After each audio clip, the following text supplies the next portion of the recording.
Hello and welcome everybody to the GDQ Hotfix, bringing you a little one-off special here of a very cool game and a very cool run, Stranger of Paradise Final Fantasy Origin. We're going to have Dessa35 here speedrun the game for us. Dessa, how you doing? Doing good, except you mentioned the numbers. Okay, well, Dessa, how are you All doing? good. I'm doing good. Thanks for asking. Awesome. Super excited. This is going to be a two-part showcase. Not only is Dessa running any percent, but Dessa will also be doing a DLC showcase of the different future DLC, which I believe is DLC 3, right? Correct. Cool. And Dessa will also talk about the other DLCs later as well, but that's the one he's going to showcase later. Super excited for this to get started. Why don't you go ahead and introduce yourself and get us into the run, Dessa? Yeah, so as mentioned, hi, I'm Dessa. I will be showcasing Stranger of Paradise, or I'll probably call it Stop a lot of times in short. And yeah, it's a game that's supposed to be Final Fantasy game, but it's pretty close to like Neo, at least for the start of the game. And as mentioned, we'll be going through a DLC later on. The DLC changes the gameplay quite a bit, but I'll basically just showcase the most interesting parts of it. And yeah, the more detailed things we can talk during the run, as the run is like 2 hours long plus the addendum and all that. So yeah, I'd say let's just get started. In 3, 2, 1, go. So yeah, SOP is a pretty fun game, honestly. It's probably been pretty much my game of the year of 2022. Because I've run the numbers, and me and a friend of mine, we sunk in like $700 so into this game. You can spend a lot of time on this, and it's pretty fun, honestly. Especially if you get into more intricate parts of it. So, as briefly mentioned, this game has similarities to Neo. I never played that myself, but I mean, Neo is like somewhat of a Souls-like, and those games are comparable in a sense. You have pretty intricate boss designs and sometimes pretty complicated bosses even, which you'll see a lot of in the base game in any percent. Right now we're fighting an enemy called Tiamat, just a little introductory boss. Bring us a little bit into the swing of things. We're taught how to attack, how to use special moves and all that. But in case one doesn't learn how the game works with that fight, there's also a tutorial section coming up, which makes explaining all of this a lot easier because it's actually like pretty structured. So we can lock onto the enemy, we can attack him, and as on the screen mentioned, we can press R2 to use an action ability. Those abilities are usually a lot stronger than regular attacks, and we can either combo into one of those abilities or just use them straight away, which if we use them straight away, it's called a job ability. You see me using Spinning Slash right here? That's a job ability of the Swordsman, the class I'm using right now. You see that yellow sword and the lightning bolts as an icon on the right side. We'll be switching around jobs a little bit, but we'll focus on a specific job later on, which will pretty much just plays us for the entirety of the game. There's one job or one type of weapon that kind of just overshadows everything. There are other mechanics. There's a parry-like ability called Soul Shield. You see the red shine in front of me. If I guard abilities or enemies' attacks with that Soul Shield, I'll get max MP, because you start with 200 max MP and you can get all the way up to 600. And every action and job ability costs MP. So over the course of the run, we're a lot of times just trying to build up MP to make sure that we can actually use our stuff. Another thing that's been taught to us were the instant abilities. For those who played other FF games, you might know it under the Blue Mage. The Blue Mage usually learns enemy abilities. In this case, we can do it without having access to the Blue Mage. We just Soul Shield one of those purple labeled attacks like Stone Throw, a lot of times Fire for some enemies, and we gain that ability as our own. We can use it quickly to deal some damage, but they're not that useful throughout the run. We'll use it when we get them, but we won't focus on them too much. And lastly, what I used on those 3 goblins, the little burst of energy was called Lightbringer. That one enhances our main type of damage it will be dealing. It wasn't as apparent on the enemies, but every enemy has 2 health bars, an HP bar, and a stagger bar, which is, I guess, something they started introducing in FF13 and they used ever since, if I'm not wrong. Like, I know they use it on 16, they use it on 7 Remake and all that. And depleting either gauge will allow you to defeat the enemy. The HP gauge, the enemy just gets defeated. If you break the stagger gauge, the secondary one, it allows you to defeat the enemy in a secondary way that gives you MP, it increases your max MP and all that. It basically is a more fancy way of defeating the enemy. Right here, we'll be swapping our main character to Ash, because you have basically 3 different characters at the start, 4 after this first mission. And using anyone who isn't the main character, Jack, is faster, because their soul bursts are faster. I'll only do it for this mission to showcase what we'll usually have. I'll swap back to Jack because it's not a big time loss, and honestly, Jack's lines during some of the soul bursts are pretty funny, so I'd rather showcase those as well. Because this game, you probably heard a lot of memes about it, like with I'll defeat chaos and all that. It's a pretty, like, oh my god. Please. It's a pretty, not brain dead game, but memeable game, let me put it that way. Okay, so I was supposed to use Stone Throw on the thing, but it kind of went wrong, so I need to somehow get this fight in a different way. Something I haven't talked about is that I'm playing on hard mode. And hard mode is quite a ramp up in difficulty. In story mode, which is the easy mode, you would be able to just plow through most things. In hard mode, the beginning of the run is quite tough. And the, like, somewhat the middle of the game can be rough, but once we get to, like, the end game, it's not really different. But just getting to the point of being strong enough is a lot harder on hard mode than it is on easy difficulties. I'll be opening up this chest because, as briefly mentioned, there are different classes you can use. I don't remember how many it is, but it's like around 30 classes in this game. And right now I'm having Swordsman and Duelist as my class. Duelist being the secondary class, the one with the 2 daggers. It's my active class now. I can always have 2 classes active and just swap between them back and forth. And in the early game, by collecting all kinds of weapons, we unlock more classes. I opened the chest earlier to get a mace, and that mace unlocks the mage class, which is going to be essential for later parts of the game because it unlocks White Mage known for healing and buffs, and the buffs are what we're after. So we're currently just dashing around. There's something called dash canceling. If you sprint and then cancel it, or if you dash and cancel that dash with a sprint, you have the fastest movement technique. A lot of times, especially back in the early days of the run, people were just sprinting around or just dodging, but if you combine both of them, you just move really fast, especially if you get some speed buffs later on. It's a really fast moving option. I'll be swapping the Swordsman for the Mage now, because we'll be using the Mage later on.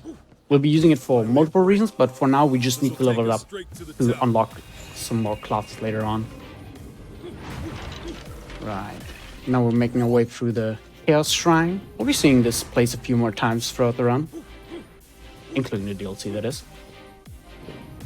But for now, we need to go collect this key over here. I think it's a key of fate or something. Key to fate stores. There we go. It spawns a few enemies. We don't care about most of the enemies throughout the run. They drop weapons, which weapon level is a very essential thing. And we'll try to make sure that our equipment level is high enough. But it's not essential enough where we just defeat random enemies along the way.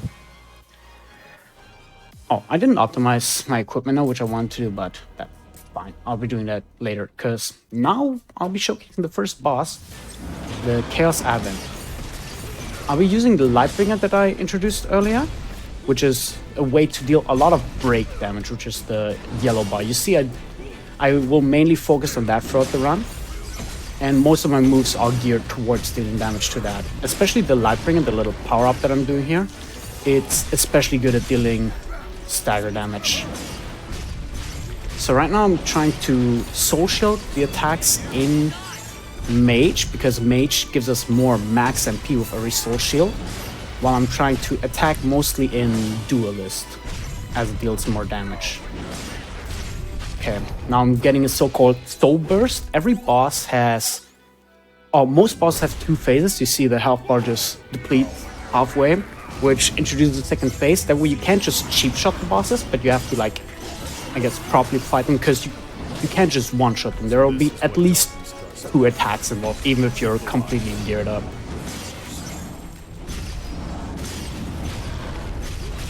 Okay. You saw the fiery hold attack had a red label on it, which means it's an unblockable attack. If I get hit by one of those, it usually spells game over. Alright. Now I'm done with Chaos Advent. The first boss of the game.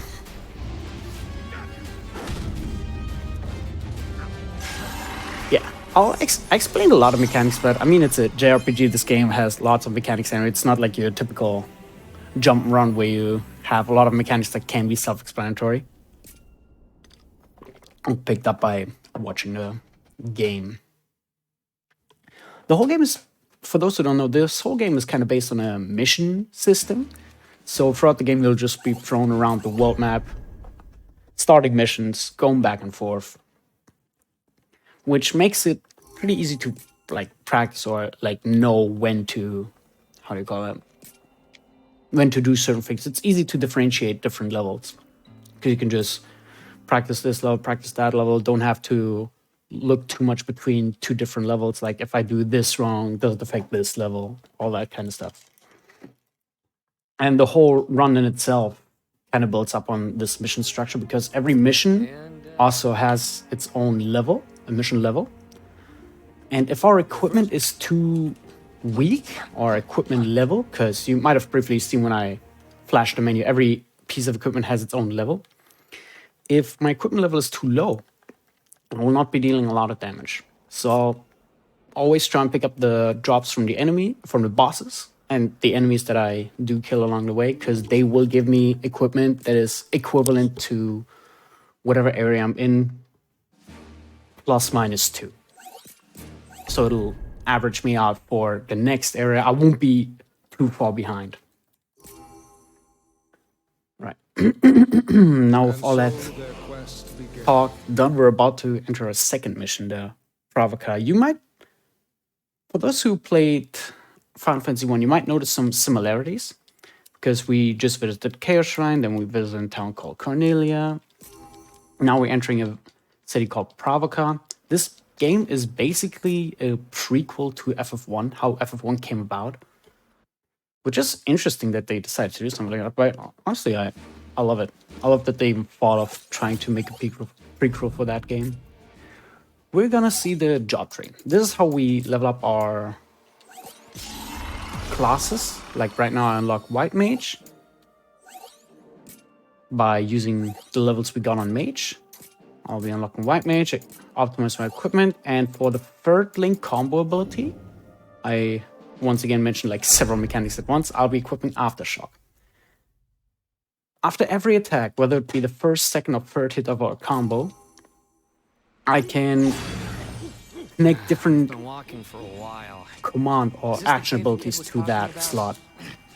My first 2 slots are now something called Stormbreaker. You'll see that move. It's basically me just shooting a gust of wind towards the enemy, and that staggers a lot of them. And the third one is now Aftershock, which is an earth-based move that is pretty strong for this part of the game, or for early parts of the game in general, while being able to distribute earth damage, which is something a lot of enemies are not particularly resistant against. I also picked up a fire spell from that bomb earlier, so that I can use it on an upcoming enemy that is kind of like a roadblock that we have to get past. Oh, the floor is sticky. Something I also did is I unlocked the White Mage class. Talked about that briefly before. And the White Mage gives us access to haste. And haste is a very valuable buff because it lets us attack faster, but more importantly lets us move faster. And moving fast is a really important thing we want to be able to do throughout the run, as a lot of the levels are pretty long and the bosses are not even that long in comparison, so having movement buffs is really, really good. Alright. I think we're safe. Don't think I've ever Oh, I seen mentioned you how I'm succeed. gonna swap away from Ash, this side character. I'll do that on the next menu, because you can only do that on the world map or on the so-called cubes, which are like a stationary save. It's like a save point that's distributed throughout the levels every here and then. And those are... they basically let you do things that you can only do in the world map, like changing a character, changing a party, or level up your jobs with the job tree. You cannot do that just at random.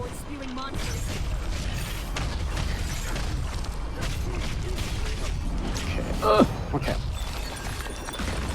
There we go.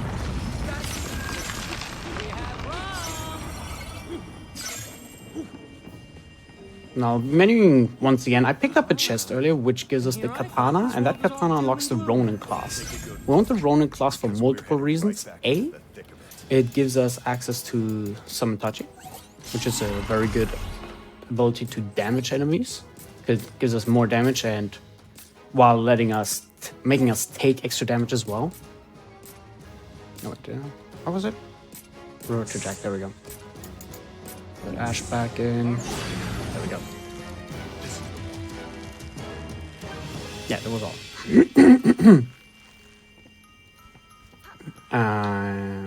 What was I talking about? Like the party constellation, as well as the job tree.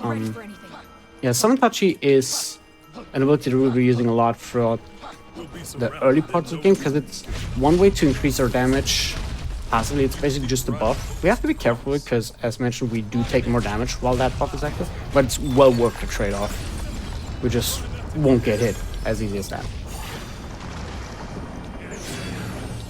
Alright. Coming up to the second boss, Big K. This boss is a little interesting because he calls lackeys that fight for him. But we also have two party members of us, Ash and Leon, as you can see on the left-hand side of the screen. Those will be able to distract the boss a little bit, as well as the enemies later on throughout the fight, because there'll be more pirates again.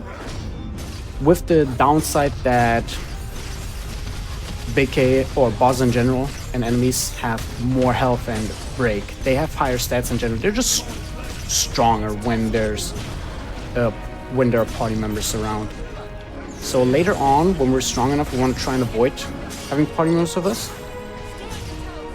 But while we're still in the early game, we don't mind them as much because the benefit outweighs the downsides, the distractions, and the extra damage they deal.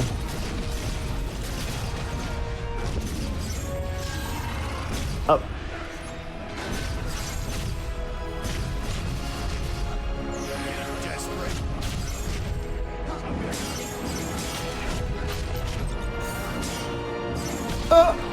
So, yeah, forget that would happen. So, you see this yellow bar on the bottom of the screen. That one is my break gauge. The break gauge is what allows me to soul shield attacks from the enemies. And if that one ever goes empty and I get attacked by an enemy, it breaks my character, meaning that I'll be incapacitated, all my buffs run out, I lose some max MP, a lot of things happen with it. It's never good to see that happen. And especially in early game, if you get broken in a bad situation, it often means death on hard mode. Come on, let's be quick about it. But luckily enough, if you die, you don't lose all of your max MP, you still regain some of it back. It should be around here somewhere. Oh, well, if you had max MP, but I was sitting at quite a low amount anyway, so I won't be getting any. So now I'll have to somehow make my way through this fight with lower amounts of resources, but it's fine. The early game is pretty hard to catch up on if you ever lose a battle, while later on it's not as hard because you just soul shield a few times and then you defeat bosses rather quickly. Oh, he whiffed that. You also see me swapping jobs every now and then because swapping job allows me to use a new break gauge. Every job has its own break gauge. So if my white mage, for example, runs out of break gauge, which is my own yellow bar that enemies can use to incapacitate me, or use against me to incapacitate me, I can just swap to a fresh one that has not been touched yet. Like my white mage currently still has to recharge a little bit, so I'll use my duelist to guard. Now both of them are full, so it doesn't matter which one I use. Oh.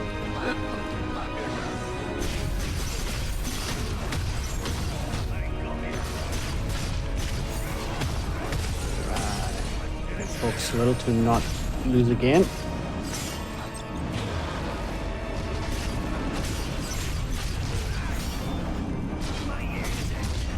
Hey.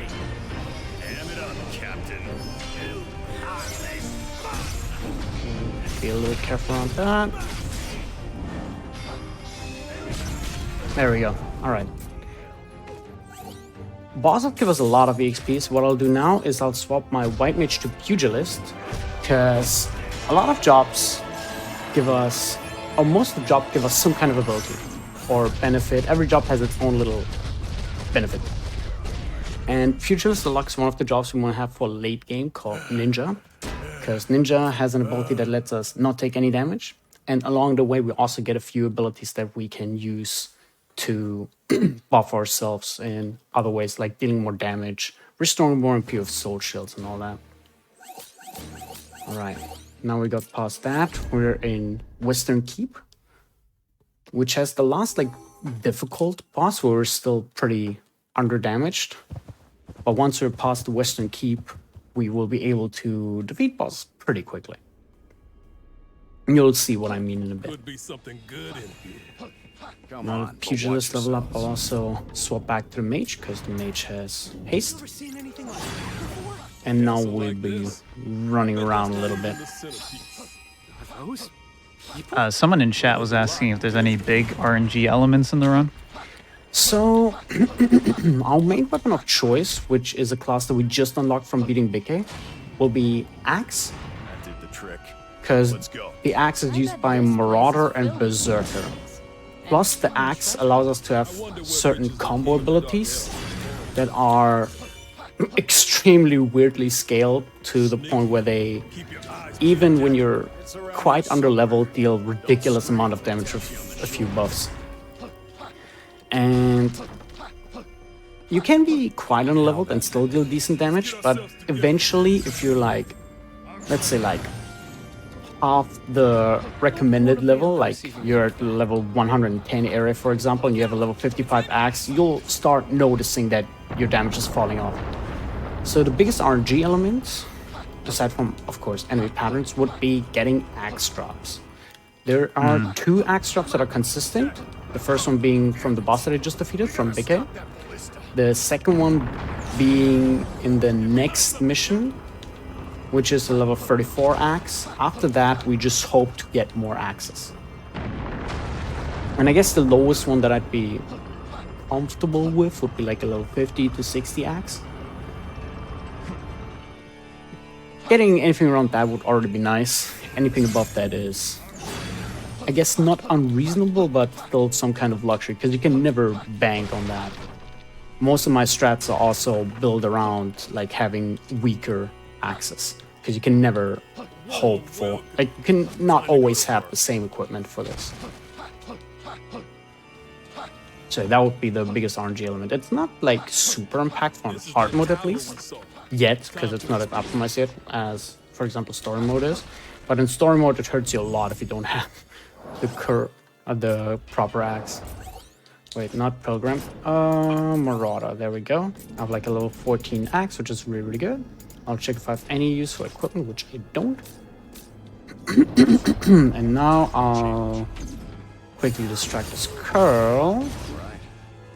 Hope that Ash and Neon get something done. Touch the button on the elevator. Oh, I got paralyzed. That's not good. And now I want to try and defeat a few enemies. 1 or 2 would already be great.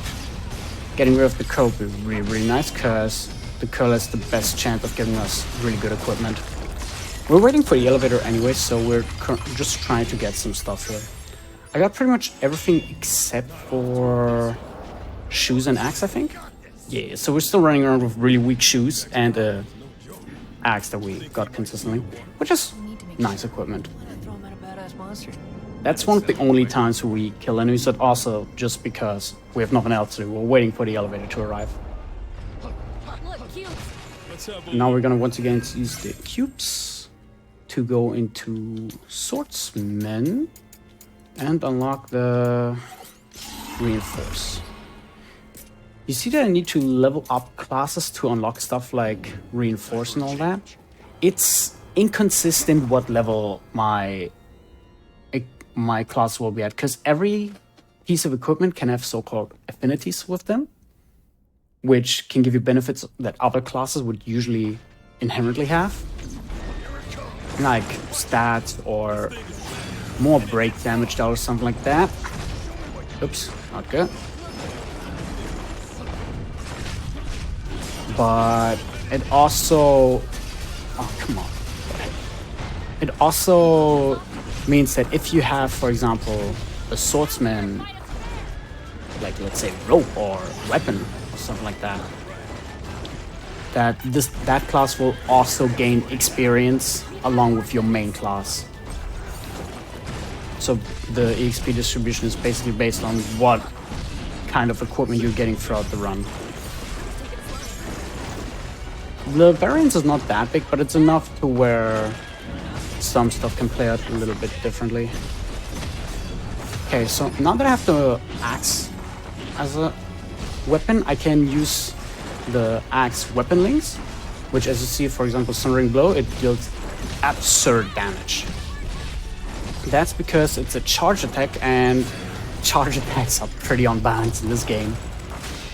So that's what we're mainly trying to use from this point onward. We're trying to charge our attacks up, and that way we can deal the most amount of damage. However, especially because this hardware will have to find those windows and have to make sure that we don't get struck in between. Like right now, I almost died because I played slightly carelessly.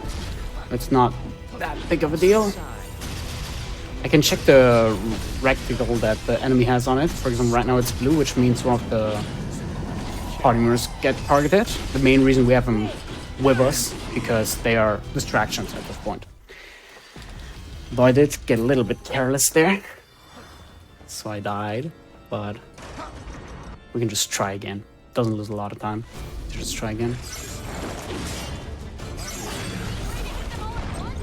Okay. Don't rush yet. Okay. You see I dealt like half its break gauge's damage. Get it? Okay.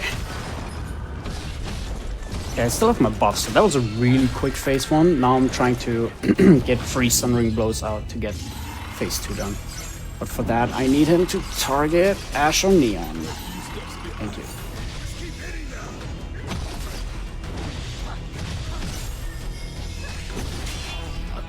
That's so good, I got broken again. Oh my god. Alright. Neon got broken as well. Windstorm is not a good attack.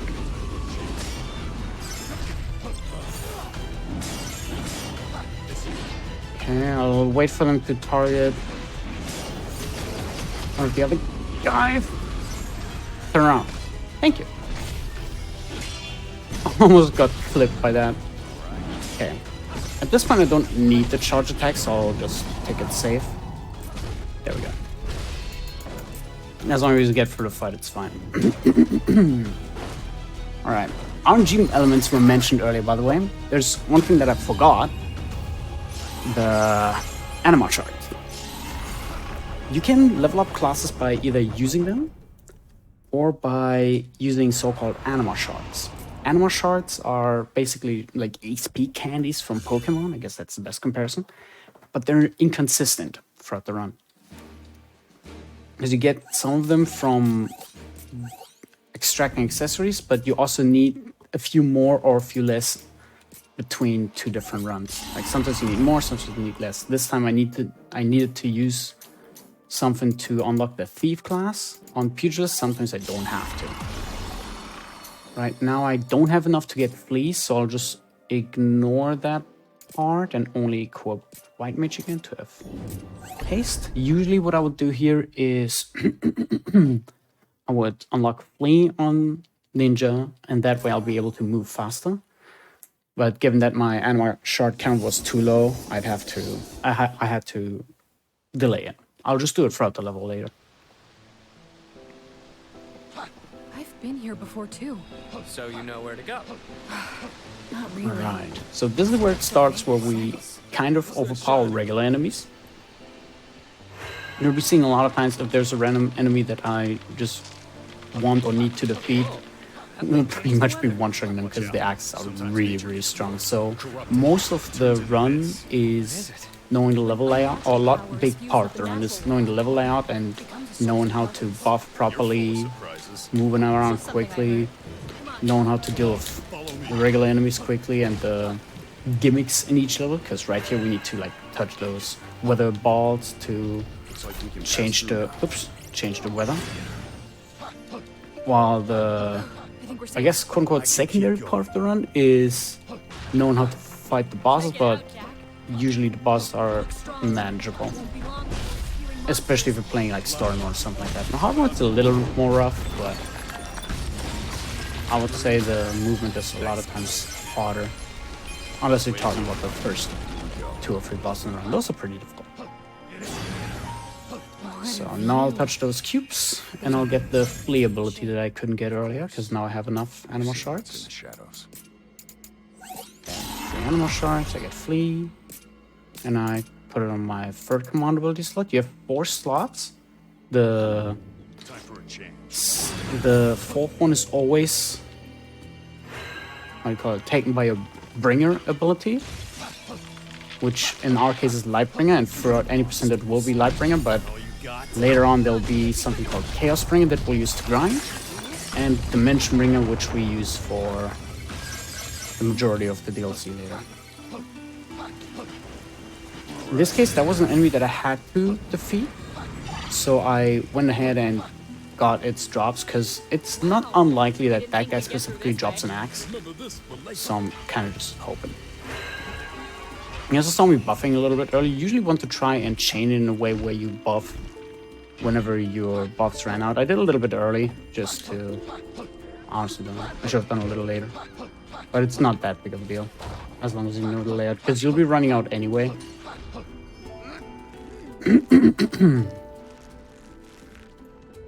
And now for the rest of the level, until this boss, it's basically just run around, touch some of those weather orbs, and see how the nature's changing off of those weather orbs. Those cubes. Let's have a look. Right here, for example, we don't want to buff because up ahead is one of those weather orbs, and while those animations play, both the root and the weather orb, your buffs still run out. They're still continue to take down, so you want to try and delay it a little bit. Right there, the path is drowned, so we change it back to Stunny. That way, it's totally safe to go here. Otherwise, you just drown and die, lose a little bit of MP. There's gonna be another set of cubes here and an orb, but we're gonna ignore those cubes. Even though they restore MP, a lot of times we try to avoid them because it takes time to go through the animation, and in this case we have enough MP to still cast haste and flee one more time. Trying to be a bit more careful there because falling down would not be nice. Yeah. Getting kicked down is also not nice. And now they're also, like, aggressive, so I'm hoping that they just ignore me on the way to the boss. Alright, that's fine. Now, in what used to be one of the hardest bosses for me, used Elemental. It's not an easy boss to fight because this guy tends to... He's not that fast, but if you get clipped by one of his attacks, he gets you pretty badly. He's pretty strong. So I'm just trying to defeat this red guy. So I can use the Sundering Blow on the ore. That's good. That's one cycle. Usually there's the blue guy as well, but if you're fast enough, you can skip him as I did just now. Now I'm just waiting for specific attacks so I can use a charge like Crack, for example. I do a hit into Sundering Blow. Try and not get trapped. And now wait for another long attack like Crack once again. I can also use Crack against him because it's not that weak. And now I'll wait for him to likely just use Conflict. There we go. It's long enough. Boom. I'll also be doing a safety strat here. I'll be swapping to Swordsman because I have the feeling that I didn't get a lot of accessories. And swapping to Swordsman here, it is like 2 seconds to having to swap classes. But something that was introduced with the first DLC of the game is accessories. And accessories can be dismantled because a lot of times they're just not that useful for us, but they can be dismantled into animal shards, and those are really useful. If we get like 4 or 5 accessory, that's really good, but I don't want to test it, so I'll just level up my classes outside of that. Yeah, we didn't get that many. I will be unequipping what I have right now though, because they aren't really useful. Strength Plus is not that bad, but it's a somewhat rare accessory, so dismantling them would give me way more shards than and keeping them would benefit me. Okay. Now Crystal Mirage. This is where we start getting super strong.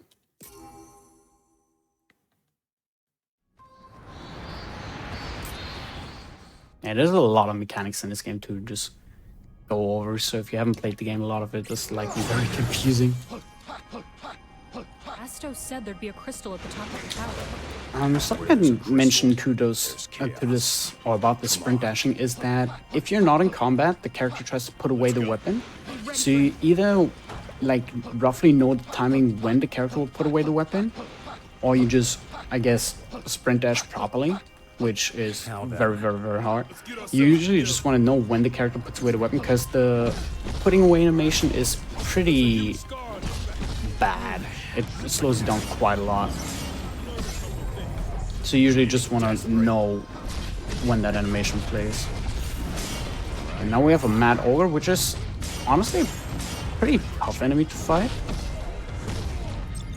You want to try and somewhat stay in front of him, so he uses something called Grand Slam.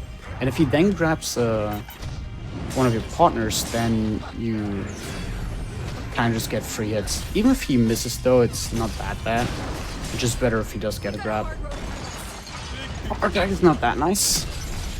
And you generally want to hit his back because he has a weak spot there. A lot of enemies have weak spots, and this guy's weak spot happens to be on his back. That was pretty decent, honestly. It was not that bad. And this is one of the only consistent axe drops you get. I actually got 2 axes, though the first one I got was pretty useless. The second one is the more important one. It's the War Scythe 484. You always get it, and it's always good to have, because that axe is good enough to carry us through a lot of early game.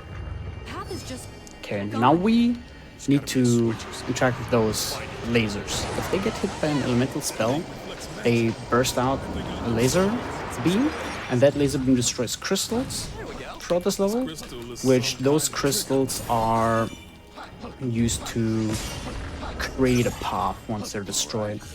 It makes no sense, but if they're destroyed, they just create a path. That's how it is. It's Final Fantasy. A lot of things don't make sense. I've climbed this tower before. Oops, I don't have what I thought I have yet, but that's fine. There are also some invisible paths that we can just traverse through normally. You just need to know where they are. It's not like a random thing you can interact with. Also try and keep an elemental enemy ability with me, because keeping an elemental enemy ability with me allows me to interact those laser beams by my own accord and not having to wait for an enemy to blast away at them, for example. This guy we also want to beat because they're usually pretty annoying. If the Guardian dies, it's even better. The Fire Elemental is the more annoying part, though. We swap the beam around real quick, and then we use an elemental move to fire a laser. We also try and pay attention to the enemies around us because they are still attacking, even though we're kind of far away at this point. No, that went very well. If you die at any point of this, you lose a lot of time, usually because you have to plant that entire thing again. It's pretty annoying. So now we have this dark vent here. We already saw a few of those, but those are usually for us just nice places to optimize equipment, for example. Because we have to sit through the animation and we can menu during the animation. And now let's see if my animal shards are enough. Because now we'll be menuing a little bit. We'll be getting Brutal Tackle and Berserker. We'll also be getting Berserker on this guy. That's really good so far. We'll be getting Brutal Axe, which should be 11. And we'll be getting Red Mage. Not Red Mage. Black Mage. Red Mage is later. There. 9 animal shots. That's a lot. I think I cannot get... Yeah, I can't get Seal of Blood yet. That's fine. It's not too bad, but Seal of Blood is what the last thing we would have wanted here. Couldn't get it, so it's whatever.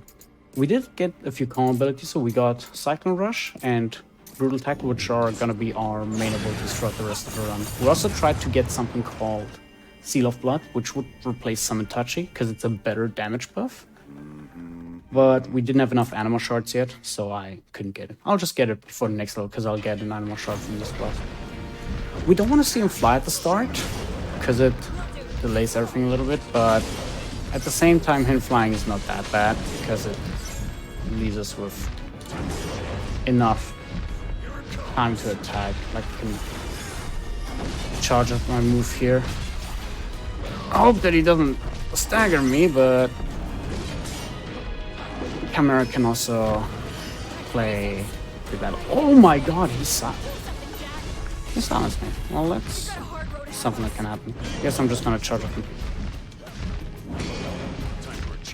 Aim at me, please. Thank you. Oh, it's not a good start.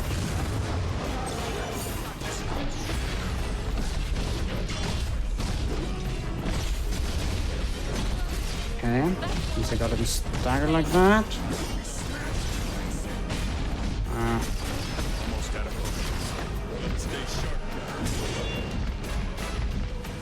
Yeah, this really went out of what I wanted to happen, but that's fine. Okay. This kill. I'm getting a little bit more because as long as the enemy has HP during this phase transition, or before I do a phase transition, I can still get more MP, which is really helpful to get your bearings again for the secondary phase. Though during those, you usually just want to act real quick as the enemy usually backswears, charges up and move. There we go, that's what was supposed to happen. Just a clean one shot. I'm gonna put Mage as a secondary class, A to level it, and B to use in the next mission, because it actually has a really good use as well, outside of just being our path to our buffs. Right.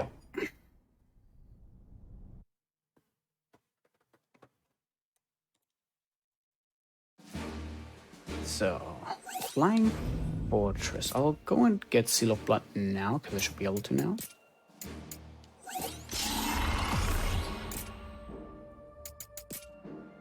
There. And now we're going to Flying Fortress, which is where the first, I guess, like, real antagonist of the game appears, Tiamat. There are 4 fiends and chaos who we need to defeat. And those 4 fiends corrupted the crystal within this game and basically defeat them to make world happy again. Those? And this is the first area that introduced one of those fiends. Down, we're okay. Came out as well, we fought him for a while away, so The crystal is just we'll up be the stairs. fighting him. Sure. I think.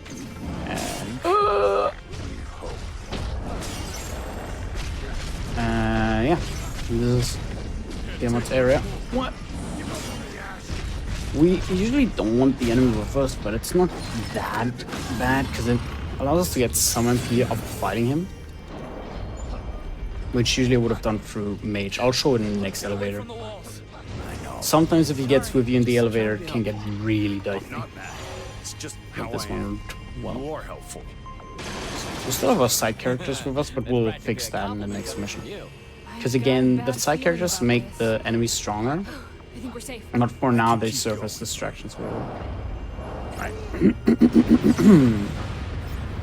Mage, as long as you're charging up a spell, recharges your MP until you have 2 MP, which is really useful because that way, while you're waiting elevators, for example, or just waiting for things to happen, you are able to just charge your MP and basically not waste time. You basically always have something to do, even if you're just riding an elevator.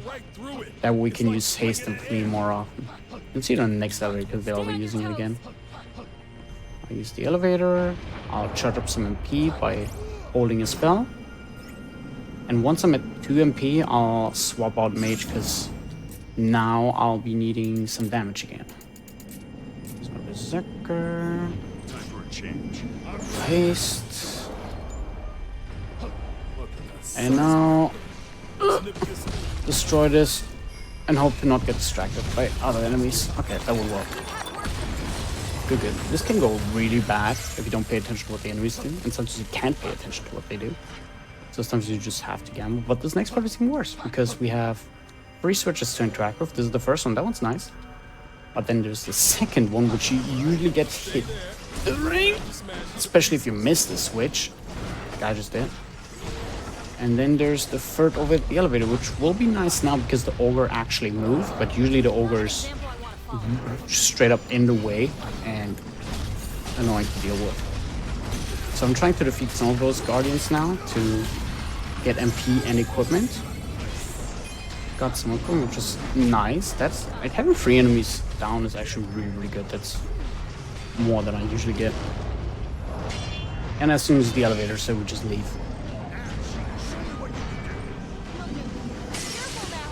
Now on this elevator ride we won't get any MP, but we also don't need any MP because there'll be cubes at the start of this section. So we just regain MP here. Okay, we have a lot of MP actually, that's really, really good. So what I'll be doing here is I'll go and take care of the wind elemental by either just knocking it, yeah, we knock it down. Then I try to not get destroyed here and get some kills, because Seal of Blood, if you get a kill with that buff, it soul bursts an enemy instantly, meaning you immediately dispose of him and you get some max MP off of it. We basically just get 2 birds of one. Oh no! 2 birds of 1 stone. I'll return to turtle screen real quick. You get 2 birds with 1 stone by getting rid of enemies and increasing max MP. What happened there is the 3rd and 4th section of this area are interconnected. You can get kicked out of the 4th area into the 3rd. And because walking up would take a long while, I'll just reload this. It'll give me my max MP back. I'll have to interact with the switch again, but that's the least of my worries. It's better than having to walk up again because I'd have to dodge the ogre again. I'd have to interact with the elevator and whatnot. It's easy to just do this again real quick. Okay, none of the guardians came, which is a little meh. Oh, that also means that they will likely not disturb me during this. Oh, never mind. There's one of them. Don't get me down, don't get me down. Interacting with objects is really, really hard in this game sometimes. Especially if we're trying to be hasty about it. Okay.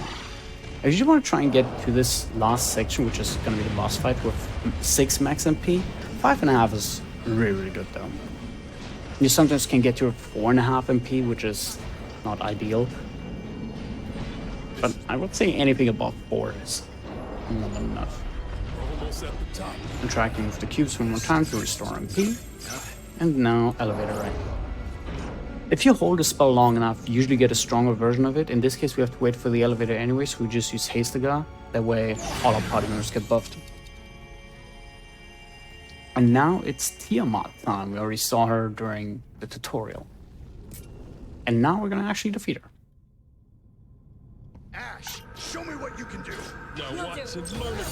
She'll likely jump at the start, yes, and now either wait for a long move or just be aggressive. I don't want to wait too long because my Berserk does not have a long duration. Yeah, Breath is a really good attack. There we go. Seal of Blood, Haste, boom. That's the same soul burst we saw earlier.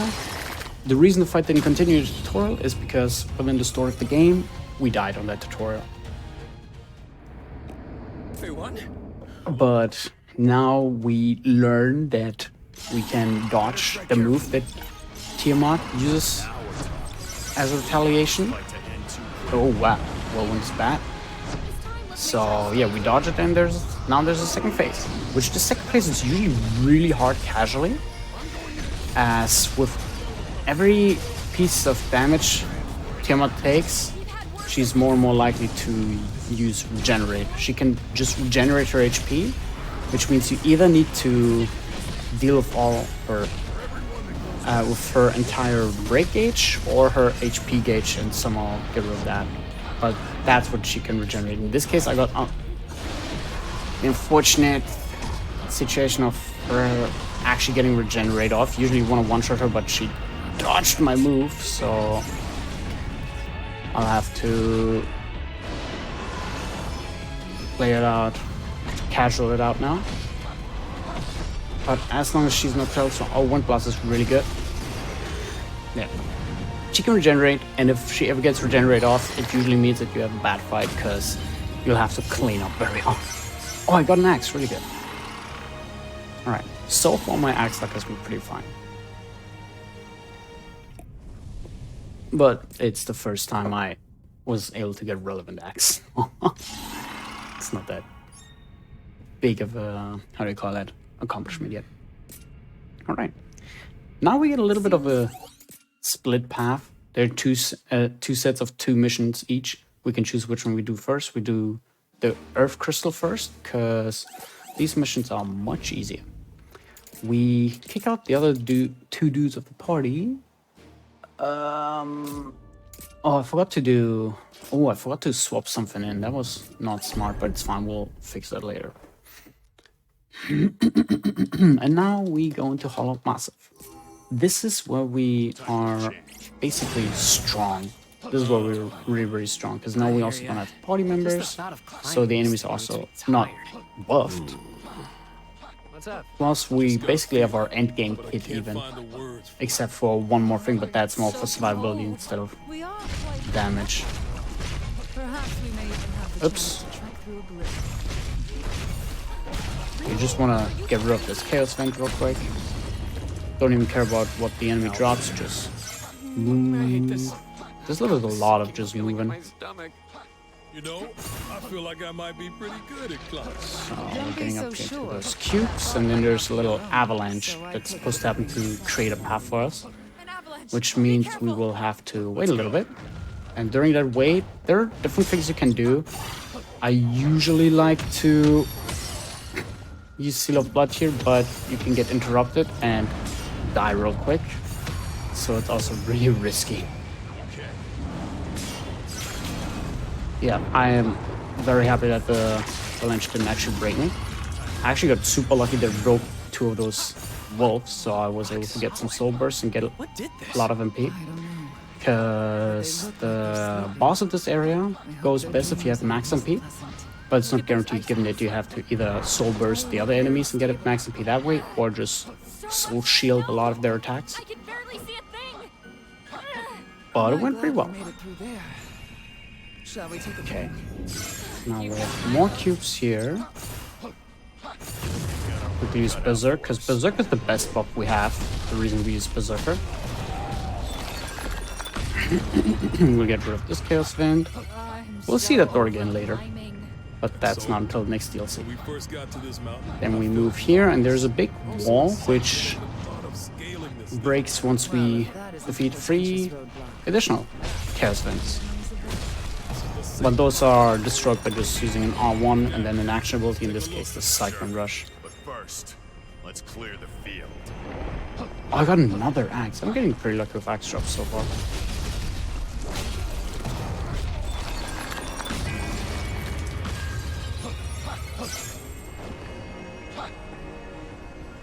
Right, I'm trying to not buff here just so I can actually get the kills in those Chaos Vents. Oh, yeah, I missed with the first part of the Cyclone Rush, that way I couldn't get enough damage out. That was quick. And now I'll have to wait real quick, so I'll be joining the Marlboro a little bit until that thing's broken. Now I go. Yeah, I have 6 MP. This is really, really good. I can potentially showcase true strength of the axe in this next fight.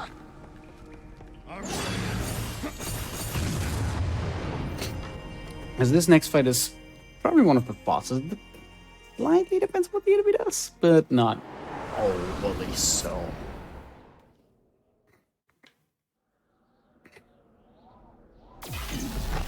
Okay, he attacks, so I'll soul shield that.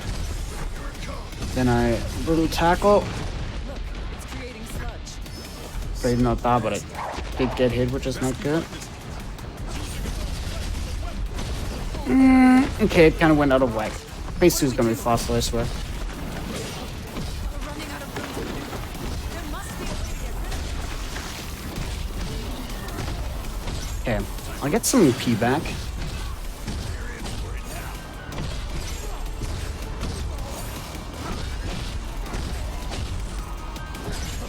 Alright. Phase 2 is gonna go well though, I promise.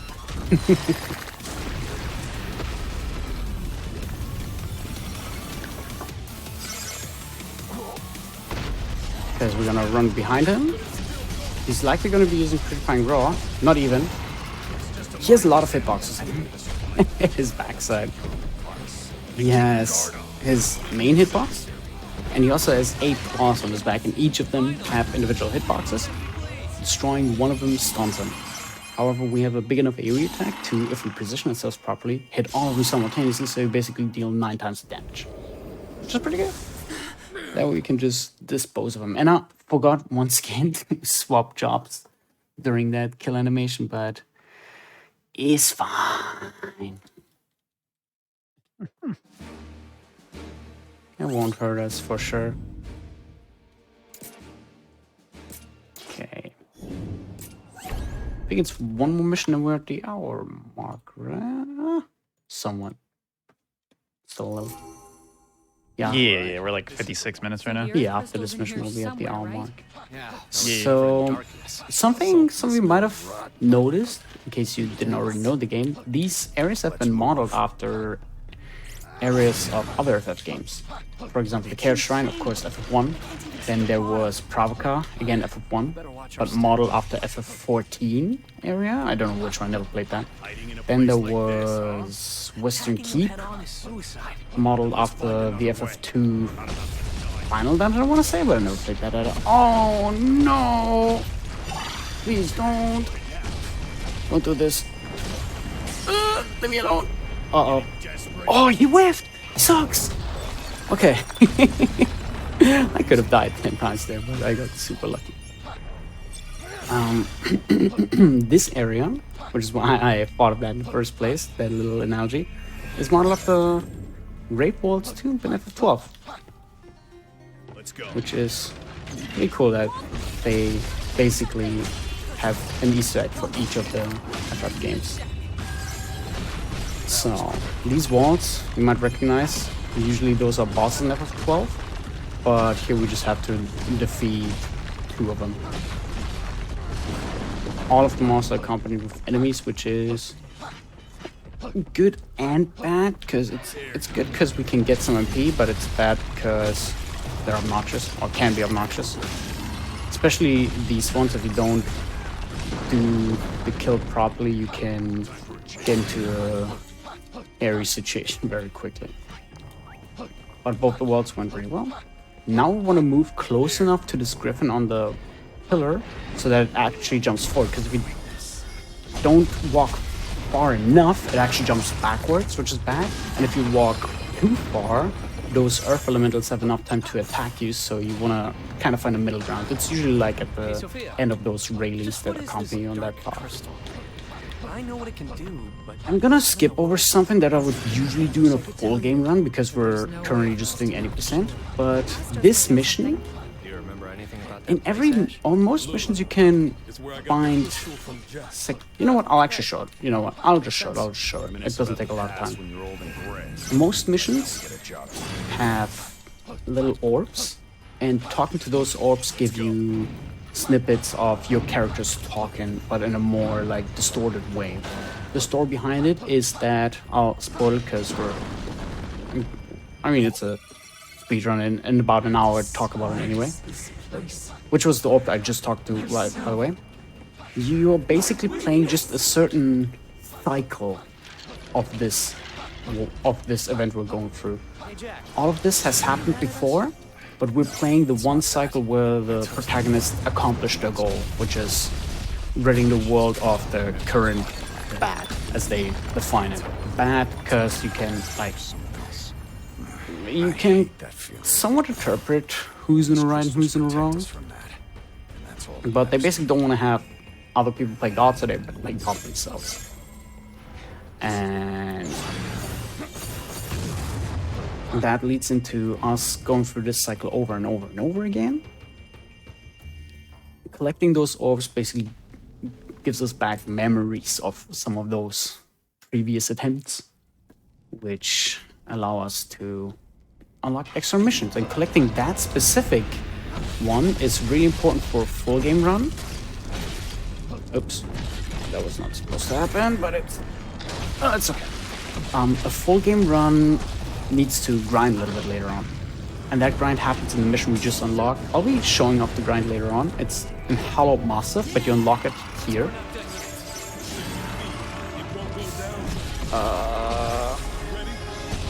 I'll finish this far in a second. Yeah, there we go. Alright.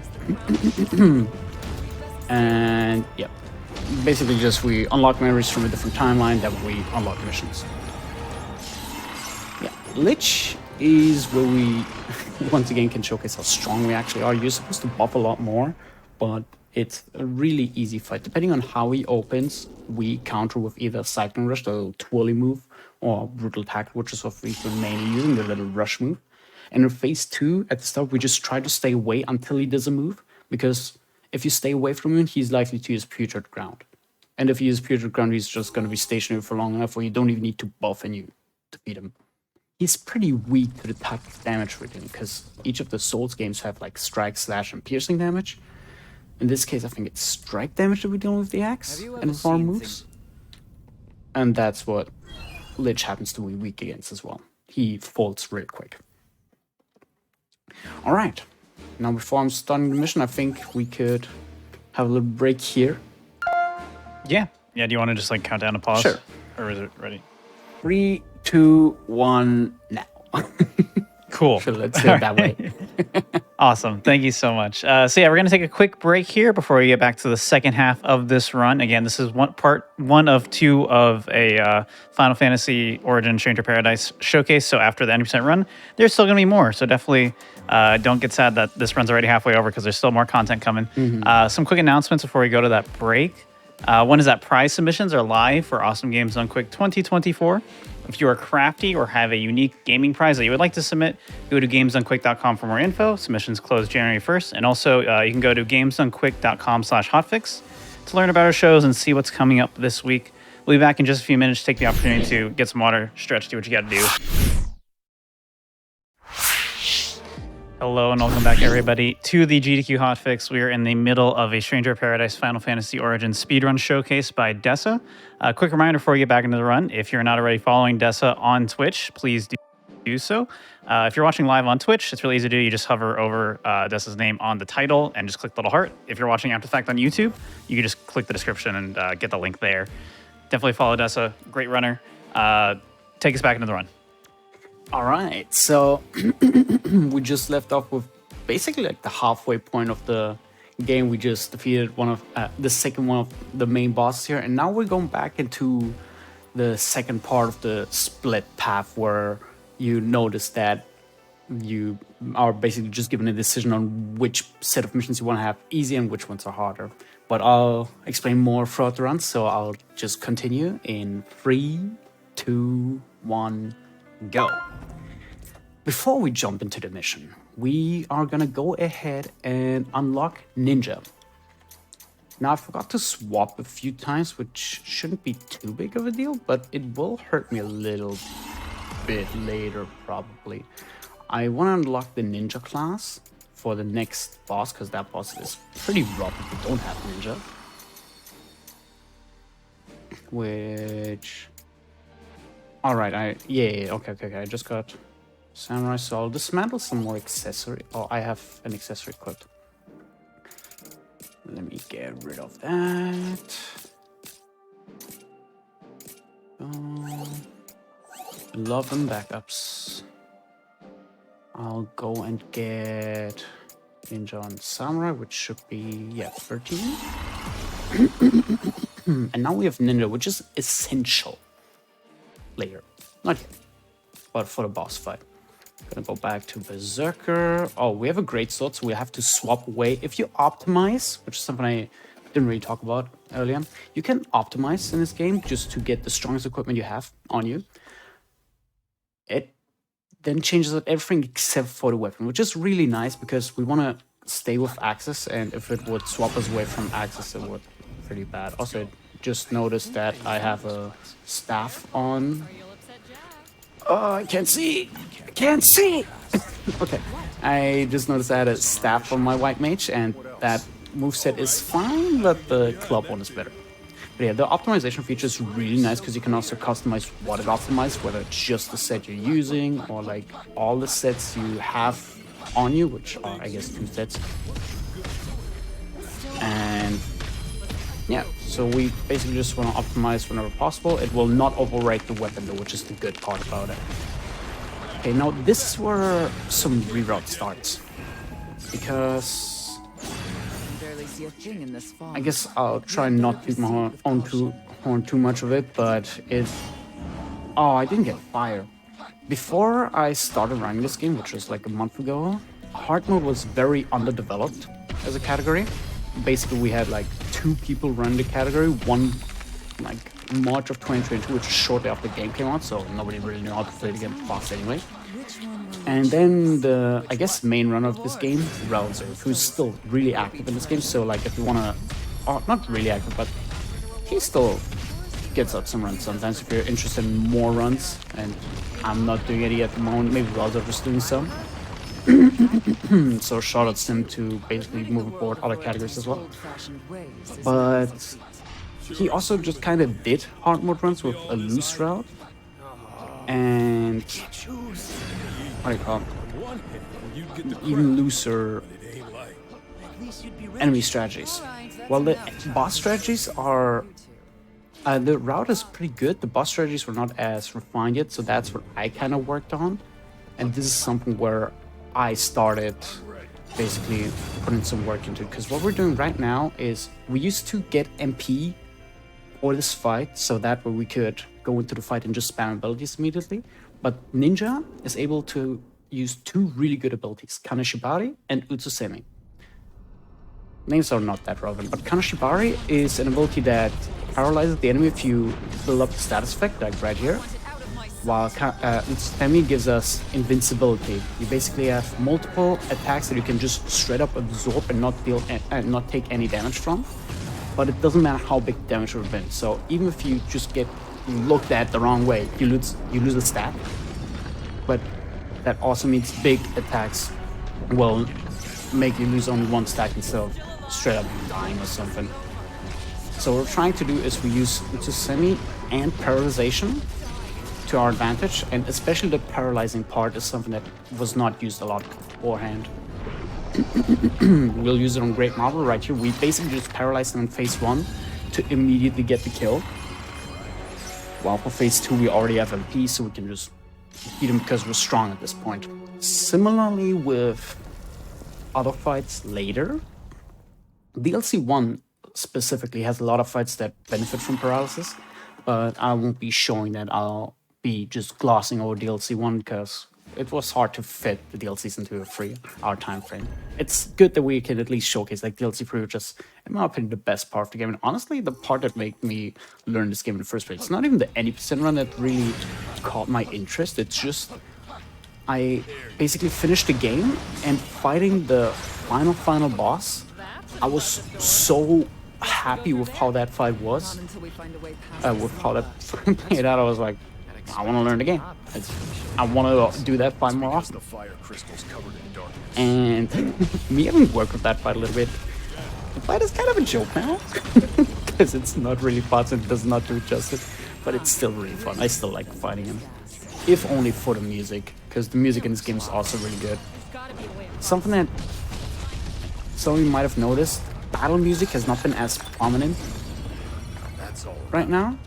It's because I'm using a mod that a friend of mine made that changes a single bit, I think, even in the game's memory, which makes the game not play the battle theme, or it's supposed to not make it play the battle theme, but it's a little like loose on a few areas. It's not that bad, but most of the time we just get to hear the area theme properly, which is something really, really good.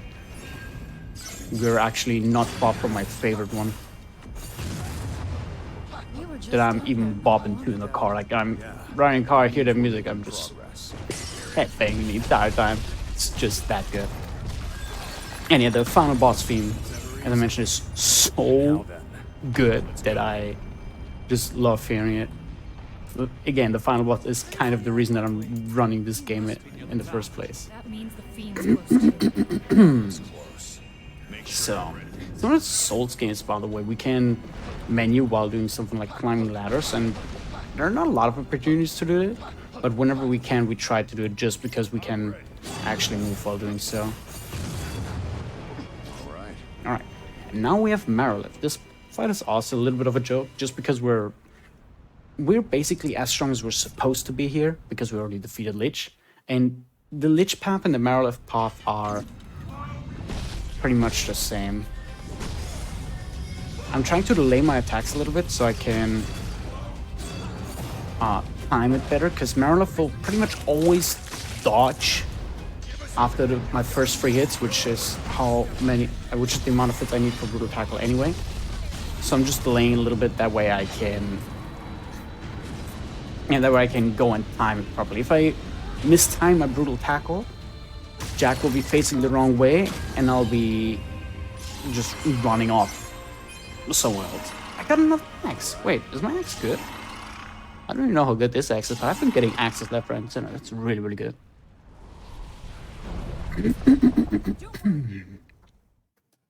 And yeah, that would have been the other path I was able to choose. If you do this path early, this is really, really hard, because Great Marlborough is not the worst boss, but Marilith can be really, really tough. But on the other hand, Dragon Zombie and Lich become really, really easy that way. So in my opinion, the Earth Crystal path is much easier anyway. Shouldn't say that too loud, because when I played this game casual for the first time with a friend of mine, he accidentally took Earth Crystal, I took Fire Crystal. I had the time of my life, and he got stuck on Dragon Zombie. So I finished my path, helped him with co-op, because by the way, this game co-op. It has co-op, and it's really good in my opinion. And I just helped him with his path, and we just continued onward.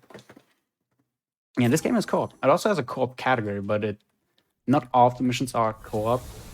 Allow for co-op, so you don't do the entire any percent run. But I guess the most relevant part. Alright, this area has my favorite theme music, which starts once we hit the second floor of this. So we're gonna activate the switches. We're getting taught that this area has... Oh, I wasn't supposed to go for them. We're getting taught there's a lot of ancient machinery you can activate that will activate the elevators first, but also just launch a lot of So the turrets place we and came from enemies at us. is different. So it's a two-edged sword. We have to use progress, but we are also getting bombarded. You don't need to say Don't hit me. Thank you. Right. Let's get back up there. Alright, yeah, because I used both buffs immediately, I'll be slower now. I was supposed to use Flee twice, but it is what it is. I'll be an enemy now. You can just use the grab, that's fine. Oh, that wasn't even grab it. Actually, no, that was the grab it. Just running a little cycle. We can actually drop down from ladders, which is only relevant in this level. But it is relevant, so I'm mentioning it. Oh. I have not been hit in a run yet, so I thought I'd just die immediately, but I didn't. We go back to Mage and optimize a little, because with Mage we can restorm MP, as I'm doing right here. And that way we can just run a lot faster. And this is also a theme that I'm talking about. This one's really good. I hope it's loud enough. Nothing else. Not even the town or my house. Absolute banger. So, I want to go home. To a home It's just like gonna be a the lot of one I running love. around, so I'll just have you guys enjoy this. I really, really like this track.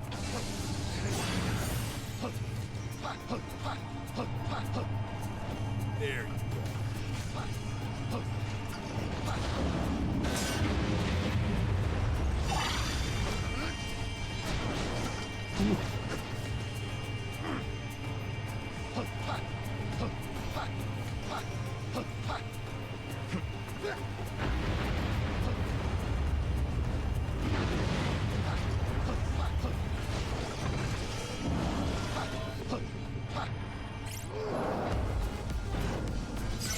Why are you so afraid of the past, Jack? Not afraid. Things we Unfortunately, the music mod that friend of mine made breaks in this level. Which is a shame, but also be a reason. a new one is in the works. Like I Maybe. Maybe we'll get a new one in the future. Like right here it breaks, unfortunately.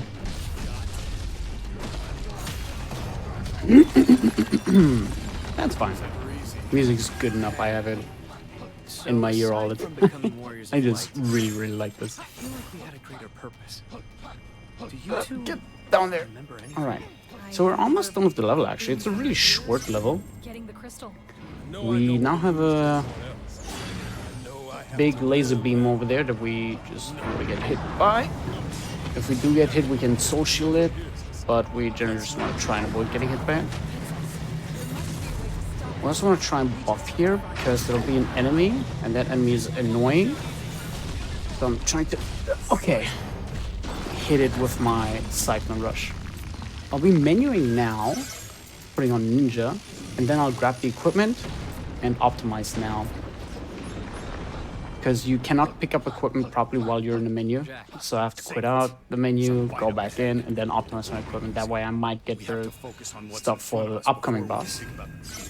I don't have full MP for this, but that's totally fine because we don't need as much for this guy. This guy is not as mobile, but it's also like we're still really strong. Even though not as strong as we were in Marilyn, for example. I'm still pretty strong, so it's not gonna be a long fight. 99% of the time. You'll likely, yeah, if you use wave cannon to start, so it'll be stationary anyway. I'm gonna brutal tackle him. Go. Use some quake, because why not? And boom. Get my semi back.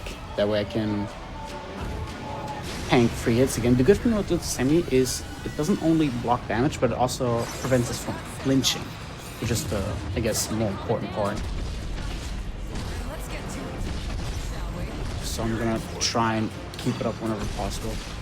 Another fun thing about Crayclaw is you can break his parts, and sometimes the breaking the parts that you break carry over between phases, which is really, really useful. What is this? Yeah, that's fine. So that claw was not supposed to break immediately because it carried over, the HP carried over, not like his boss HP. We were able to just almost one-shot that part. I got another axe! Okay, I think I'm actually good with axes for the 80% part. And for the DLC, I have a pre-made save file because going from any percent to DLC 3 would take like 1.5 hours. And we don't have that time. Now one of my least favorite areas, mainly because the boss here is he's wildin'. That boss is all over the place. Literally, unfortunately, because he just jumps around and does not give us opportunity to attack. But before we get there, there are a few enemies that we have to take care of.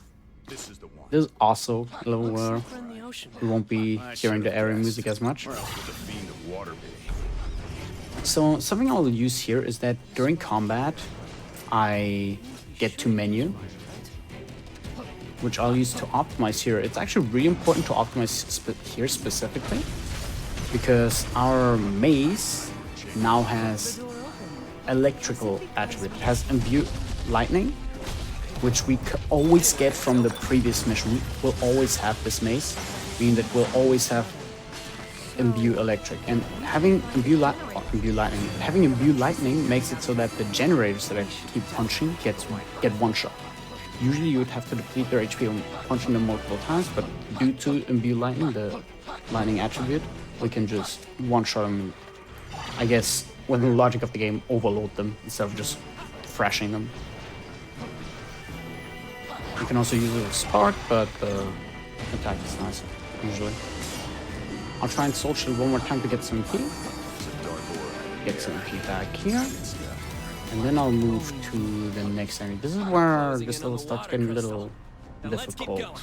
Hey Jack, what do you think of Princess Sarah? Because now we have two enemies that we have to fight.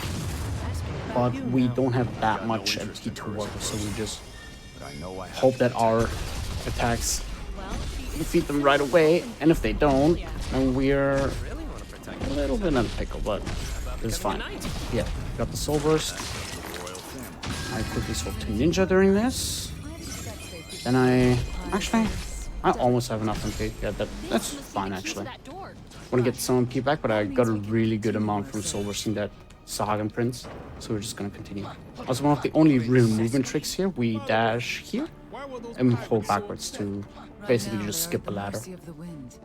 But if we revive the water crystal, we can restore the balance. And now we're gonna come up to the second enemy that's kind of rough to fight because, again, we don't have that much MP to work with. I doubt those pirates And we know can't really get much without losing a lot of time. But I found an interesting way to deal with him. We have our ninja, and ninja can use something called Katan, and we just deal some damage from over here. Then we prepare enough damage. And now, without Seal of Blood, but it's fine, I'll deal almost enough damage to get rid of him instantly. Basically, that Katan at the start is just to pre-damage him a little bit, because he can't really do anything about that. And if I have enough MP to also use Seal of Blood, I would one-shot it there. If I don't, I just do Too Afraid. So you don't have to go about it that way. You can also use the explosive tanks next to it. One of them blew up during the fight. I might have seen it. Yeah, those red things over there, they can blow up and deal damage as well, but you have to blow up multiple ones for it to even be worth it. So I'd rather just use Katan 4 times, deal some remote fire damage, and that's it. Only downside is that my MP is not that high, but I can soul shield a little bit here if they would attack. With with attacks that are actually blockable. 5 MP is fine. As long as I have 5, it's fine. I was just below 5, which is a little meh. Not optimal, but 5's alright. I actually changed the strat for this just like 2 days ago, and I haven't played since then, so I'm not sure if I did the setup right, but it should be fine. Because Kraken, he's all over the place. What we try to do is we try to stun him with one of the mines that are on the side of the arena. We hope that he rushes towards him like this. That stuns him. Then he gets some hits in, and we get a stun similar to Great Marlborough earlier. And then we hope that Tackle does the job, because if it doesn't, I'm in trouble. Okay, now I'm gonna get some P back, because again, for this guy, we want to make sure we're completely ready to go whenever, because this guy is really, he can go out of hand really easy. Not in phase 2 though. Phase 2 is nicer, because in phase 2 he'll always rush, if he rushes, he'll always dive into the water. In this case, he actually doomed himself because I would usually then tackle one of those mines as they would launch him out of the water, as it just basically electrifies all the water around it. He did it himself though, so I didn't even have help with that. So I can just sit here and twirl my axe a little. Alright, and that's all the 4 main fiends that we were supposed to defeat within the confines of the story. And now we're kind of closing in on endgame already. There's still a few long missions to do, but we're getting closer. We're getting closer now.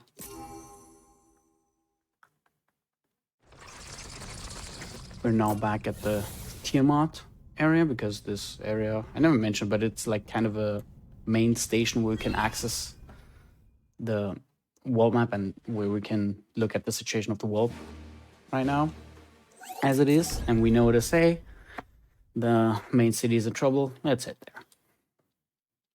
It's gonna be just a quick boss and then we're out of there again, so it's not too big of a deal. And just the boss that we fought earlier, Bicket, the little pirate that I died to earlier, he's been overwhelmed by darkness, and now he's the possessed.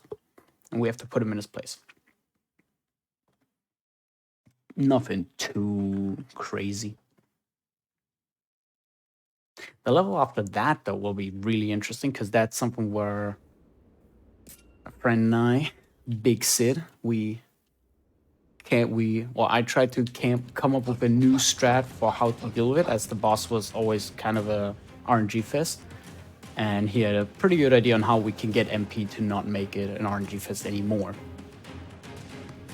So that'll be one of the newer strategies I'll be employing here. I think I haven't even used it on stream yet, because I haven't done runs since I haven't put that. Okay, I'll use off. I guess I forgot to swap to White Mage, but I'll do it now. Oh wait, no, I don't want White Mage. I already updated as well, so I just move. Quickly use the cubes to get my MP back, and then it's time for the possessed. I'm just gonna soul shield a little bit to build up MP, and once I decide I have enough MP, I'll try and burst him down with some damage. Because building up MP on the other enemies is not worth it, as you can get some cheap shots in while building up MP. If you don't get hit yourself. This one, for example, is pretty good. There you saw me quickly swapping jobs because the breakage on my Berserker ran out.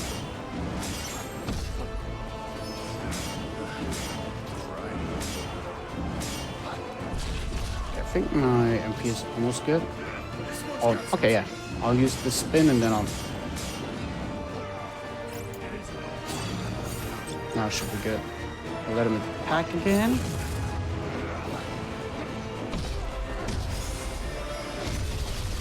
Okay, didn't use your oh, let's go. Oh, okay, cool. I'll one-shot him. Even better. Doesn't happen all the time. It's nice if it does. Actually, I think I haven't one-shot him with brutal tackle before, so that's actually really good. The wonders a good axe can do for you. And this is the point where having a weaker axe, or not having as many axe drops, can actually influence the battle a little bit. It won't matter as much later on, but this boss and the next boss, they kind of depend on getting a good axe. If you don't get a good axe, you usually lose quite a bit of time. You don't lose the run, but you lose some time. We're gonna dismantle accessories again, but this time it's planned, not drop trees. Not drop trees again. All right. We're gonna unequip this so I can dismantle them. Because that way we'll be getting 40. Okay, that's really good. I'll be getting Sage and White Mage, because Sage is gonna be a really important class later. Don't quit out yet. Don't be so hasty. I'll be unlocking Sage on Black Mage, which needs too many animal crystals. I'll be getting Red Mage on Sword Fighter, which again uses too many animal shots. I'm not happy about that. I once again quit out too early. I will then go into What was it? Oh, right, regular mage. Right. Regular mage and unlock red mage. Now I'll go into Berserker and unlock everything else. Which is something I usually only do for DLC, but I think it actually is worth it for the regular one as well. I'll go red mage and get magic regen. And then I think... Yeah. And now I'll go sage. Pump in all my anima shards. Not a good level, but it's okay. And then I'll get some of the nodes. And that's it. Now we're gonna start the Ancient's Tower, one of the most confusing areas. Because, like, you run through this area and everything looks the same, which the game actually makes note towards in the middle of this area. You'll hear it in a second. They're like, oh, everything looks the same. And then the main character Jack's like, nah, it's not, just pay attention. But no, it's everything looks the same. I totally agree with the side characters. For once. And yeah. I basically just have to climb the tower. And a lot of it does just look the same. There are a lot of staircases we need to take, some teleporters we need to go through. And whenever possible, we also interact with the cubes because the level is pretty long, so we just try to keep our MP up. It's important that I don't step into that little circle, because stepping into that circle would trap me. We'll actually have to do it later, so we'll see what it looks like. But it would trap me and I would have to deactivate the trap, which takes a lot of time, and it's a lot of times just ends deadly.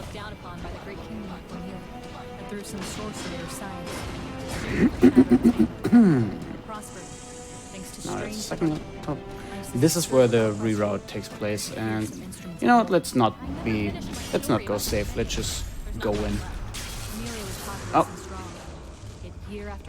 can't move. I basically want to have him use numb and social as much of numb as I can, or lead foot, any of his like magic moves, because they give me a lot of MP. It's just an old legend. No one knows how much it's true. Well, that's the reason you'd usually save, but I was a little lazy on the swap. Well, save as in like touch cubes, but it's fine. Not that big of a time loss. At this point, it's slower than just doing the fight with no MP, but I don't want to go back with that. It's just not good. Way too inconsistent. While this is consistent if you pay a bit more attention to your break gauge. It's fine. We'll just do it again. Use numb. There we go. All right.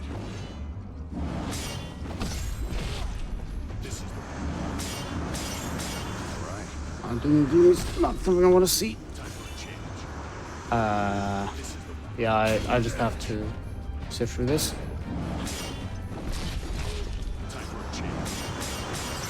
His Doom and Gloom stuns if you step out of his range damage immediately. That should be alright, but I'll go for one more. One more social. Yeah, okay, now I'm good. Don't hit me with that, don't hit me with that. Thank you. Okay, now we have a lot of MP, we can move quickly, and we can also kill the boss in this area quickly. Use, obviously, not supposed to die here, which would make it a lot nicer, but this is what we've cooked up, basically, for this area. Usually you'd have like a really long fight with the mace, and it's super messy, not fun. It just, you have to, like, I guess you interact a lot with the boss during that fight, but it's very inconsistent. Now, we'll be making use of Duelist for once in this run, because Duelist has daggers only, that way we always get daggers equipped. And using Duelist, we can deactivate the trap that is upcoming real fast, because Duelist has lots of hits, and those traps are usually based off of hits. It also is somewhat based off the damage you deal, but it's nicer to be able to deal lots of hits without having to spend enemy MP. Optimize and Reinforce gets replaced with nothing. Actually, not yet, at least. Because I'm not doing the old strat. Alright. Cornelians Now I'm often gonna say walk that up things these they can't explain are stairs, and there's gonna be the left trap right This tower here. just popped out of I nowhere. hope that the big guy doesn't do anything. And you can see I can deal a lot of damage to this real fast, and I just hope that the big guy doesn't touch me. I was able to dodge it. That's fine. And now we're pretty much done. There's Second crystal one more activated. crystal upcoming, which for some reason the key is right in here. I don't really understand why they made it that way, but whatever. And now it's gonna be Berserker to defeat this next enemy. Time for a change. Don't even need a physical buff, I would say. Do I have Gambler on me? I think I have Gambler on me. Feels No, I as if don't. there's a Why did I get locked MP door back? around every corner. Oh, maybe I just didn't use that much. Right. Yeah, I wanna quickly defeat this Chaos Vent. That was quick. And that's the first crystal. It appears they've all activated. Let's investigate. Now pretty much done with this.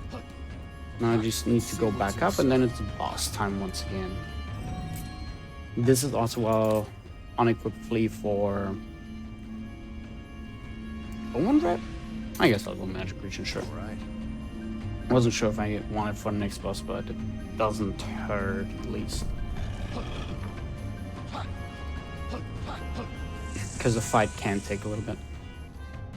We'll be using the Sage a lot. My instincts are telling me we'll find So, Master's special. Sage has a really interesting property to it, All I know is there's a powerful where if you use 3 white magic spells and 3 black magic spells, you unlock Ultima. And Ultima is really strong. We're gonna use it on this guy. On phase 2 though, on phase 1, we're just gonna brute force him down. We hope for a long wind-up move, like Savage Blade. Oh, Windblade is fine. Or an Elemental Blade. If he does something else, I have to react quickly though and dodge. Okay. This is a little rough.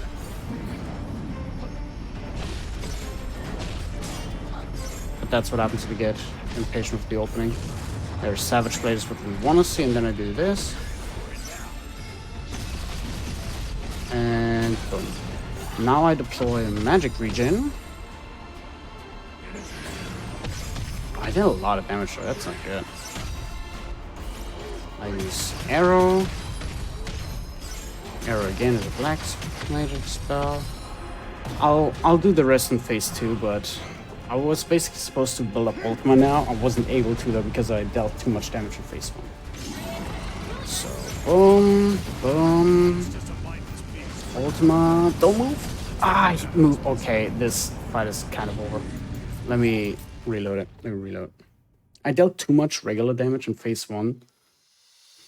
I could have saved it, but like in phase 1 still, but I didn't think of the save fire enough. I could have also swapped to mage and just build up more MP that way.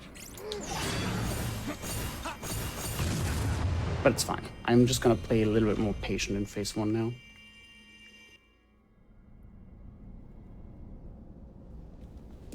This is kind of like the turning point of where hard mode actually becomes kind of difficult. On easy, you can still just plow through him, but smite is good, but not good enough. It's just a second rush only. Smite, nice. Well, you know what? That might actually be better. I'll remember that for the future.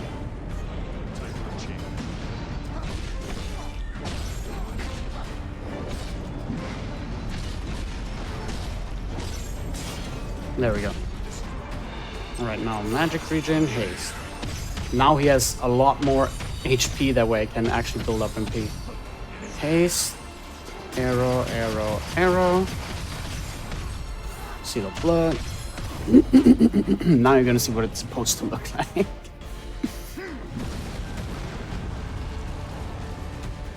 Now we're gonna Ultima. He's gonna get staggered from that, and we'll just brutal tackle it in the middle of it. And then we swap him around a little. We mainly just want to replace. This would flee, yeah. Time for a change. And now we're up coming to one of the most, probably the most confusing area, actually. Took me a long way to get through this casually. Because it's like just a lot of paths. Lots of branches here and there you can go to. But we get a quick cutscene, Cornelia. We'll be seeing Ultima again on the next boss fight, but in the next boss fight it'll be even more prominent because Ultima is like the... Oh, Ultima's the bread and butter of that. But no, I keep forgetting that this mission exists. Keep forgetting that Vigilia Court is a thing. I don't care about FF15 like as a game or the area. I keep forgetting it every single time.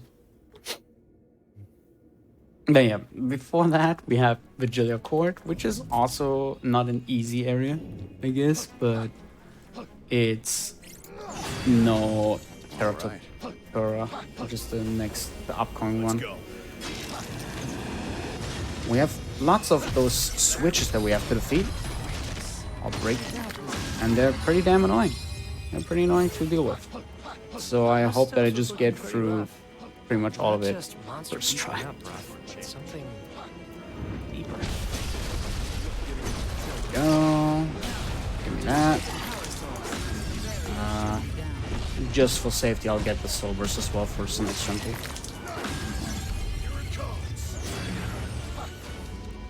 Because all of these, pretty much all of these switches are guarded by enemies, and in 9 out of 10 times, it's something that can go wrong. It's not that 9 out of 10 times it goes wrong, but 9 out of 10 times you have a constellation of enemies where you could get messed up by the enemies. Like this next one, for example, is really bad. I really dislike it.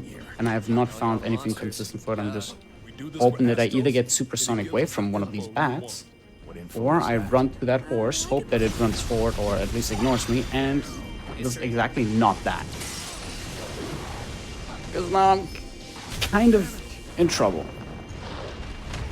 Oh my god, I'm getting pummeled. Just quick. Come on, yeah, I really dislike this room. I need to figure something out for this, but it feels impossible. If you get Supersonic Wave from one of these guys, happy days. Here, give me that. Thank you. Because Supersonic Wave stuns the enemies and also does wonders on this guy. I can just deploy it and leave, pretty much. I was not supposed to use Flee there, but I can just get MP here. Give me MP, thank you. Because now we have a Chaos Vent over here, and if I don't get it with my first attack, I'm kind of in trouble.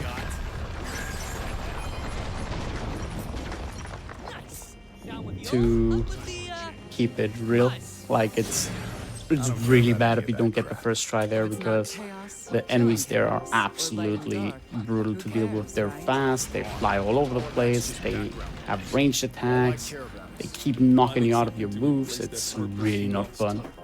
You got it. I need a name. Something to kill. Then we have these things. They seem to have random HP, so sometimes you one-shot them, sometimes you don't. In this case, I got a little unlucky with the HP there. Oh, wait. I have to go here, because there are 4 of these here now. I'm just hoping that the big guy doesn't cause too much trouble. Ugh. No, please. Thank you. I can also use Spectral Summoning, which is really obnoxious. There, this one almost got one shot. It might be like a certain timing thing, because sometimes it feels... Oh my god, I did not know you can curve like that.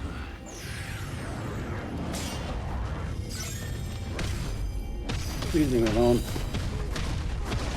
Leave me alone. No. This area is raw. Alright. Here we go. That drive inside of you was what kept you anchored. Alright. Gone. You're worried about me. Now I can teabag a little. It's not like our job's over. Fenia's darkness is still out there. going stronger. It's right for once. Or taunt, I Jacket's guess. fine if you're rattled. And this is where Vigilia Court becomes a lot easier, because now we're through the bad areas. Wow. Now it's just Lovely. beating a few more Chaos Vents and it's fine. But the first few floors are really We should be rough. careful. Darkness.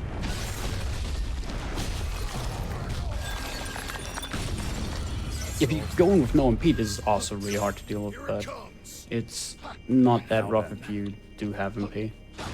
Or it's, I guess, the easiest part of the level. Time for a change. Alright, time for a change.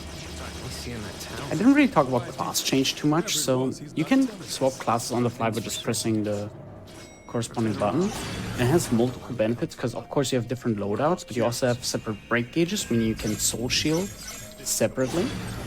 You can, like that little parry move where I stretch up the hand and have this red shine in front of me.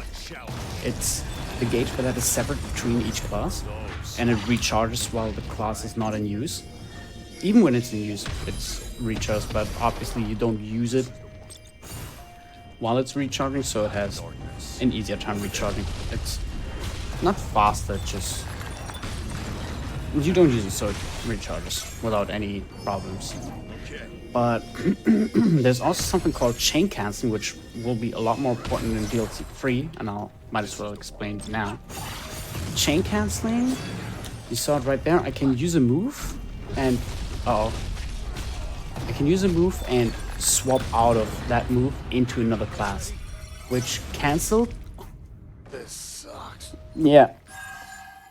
Why is he still alive? He was supposed to. He was supposed to die from that. But he really wanted to get his last word out. Okay, it's fine. I got 5.5 MP. There's an enemy ahead. I'll finish what I tried to say after this. At least I don't have to touch the cubes. Ninja. Semi, Seal of Blood, Reinforce, Berserk. Right. Behemoth, behave, please. That ogre kind of took it out of me. Please don't do anything like that. Be nice. Oh, he's pretty fast with attacks. Okay, it's fine. Yeah, saw me basically swapping between classes with the moves in here, little ching sound, which indicates a chain cancel. It allows you to sometimes reap benefits, because some effects later on, like post game, give you bonuses if you chain cancel. But it also just allows you to swap quicker out of reaction. Like I can cast here a spell and immediately, or an attack and immediately just swap out of it. It also lunges me forward a little, which can be used for movement. Overall, a very overlooked mechanic sometimes by like people who just play the game casually, because it's something you get told, I think, and then tooltip, but not really used too much. It can be really, really useful though to chain cancel between jobs, because you can activate lots of buffs in post game, like in the DLC areas. You can do a lot of cool shit, or just at least move faster, be more efficient with your stuff. And while it's not as important in the 80% run, in DLC 3 it'll be quite important. It'll actually be essential for one of the strategies I'll be employing. But we still have a few more missions in 80% to go. This is Terra Tortura, the most confusing place in this entire game, because it's basically just three very similar looking islands, four very similar looking islands. The good part is that throughout this island, there are little pimples scattered that recoil your MP completely upon hitting them. So what we want to do is we basically want to constantly have our speed up and destroy those pimples to get our MP back. It's really good. It's like constantly touching cubes. And that we can use to very, very quickly get rid of these chaos vents, as they're called. I think I never mentioned the name. Because if you don't get rid of them quickly, you get destroyed. You get absolutely destroyed by those. Because it spawns enemies, usually pretty tough ones like Armans and Mind Flayers. Let's smash some more statues. And it also uses the statues that they're attached to use spells by of themselves, of their own. There we go. Like Flare, Holy, Meteor. I think those are the three, yeah. And it's really rough doing that. So, I'm not sure if there's a pimple here, but I'm not aware of one, so I'm just using the cubes here because they're stationed well as well. And I basically want to buff before I go to one of those pimples, as that way I should have enough strength to at least get most of the way there. I was supposed to, well, one-shot that thing, but not getting that is pretty bad. As you see, Flare does a decent amount of damage. Oh boy. Yeah, so what I did wrong is I didn't use Berserk. I used Seal of Blood instead, and Berserk is the more important buff. Can you do something not mind draining? Dude. Dude. Give me something. Not the paralysis debuff. I was talking about. Oh, that something got destroyed in me. Okay, whatever. I'll just try like this. Hopefully Berserk will be enough. Nope. Oh, let's go. No! Please, leave me alone. Leave me alone. Thank you. Alright, everything's good. Another step Yeah. down. Just go. Let's go. That was not good. I might have to soul shield a few more enemies later because I want to have enough MP going into the boss fight. Not for much longer. Let's go. So I might want to soul shield. I can't soul shield that. What is this darkness the Lufenians are sending? And I don't want to find out on the boss if I have enough MP, so I'll just soul shield now a little bit. That's what caused all this madness. You want to let me soul shield? Thank you. Oh, multiple hitbox. So Only need a basically, few. darkness makes sparking the world a sad world. And what's our role? Balance is lost if the darkness grows too strong. There's another people here. We'll use that. Boom, Berserk. Now I should be good. I was supposed to use Berserk because, again, Berserk is just a better buff. But if I have both, then everything's fine. Then it's all fine and dandy. I guess I'll have enough MP, yeah. Now let's try not to go down with it. Okay, now that we destroyed those 3 Chaos Vents, we can go and destroy this final one, which will then lead us to the boss. You're gonna give me some equipment? Oh my god, I lost so much MP on that. That is bad. Cubes? Like that is genuinely bad. I'll go back and get some MP here. Almost out of potions. Because I don't want to grind MP during the... Not good. Okay, I hope I continue save close by. That is bad. I lost like 2.5 MP there from trying to get more MP. Right. And Territory can go wrong real quick if you miss out on the proper kills on one of those big vents. This, not the, no, leave me alone. Thank you. All right. Air haste. Look at the size of There we go. Yeah, let's do this again, but not like Now let's try that. not to go down with it. Fought to dispel the darkness as warriors of light.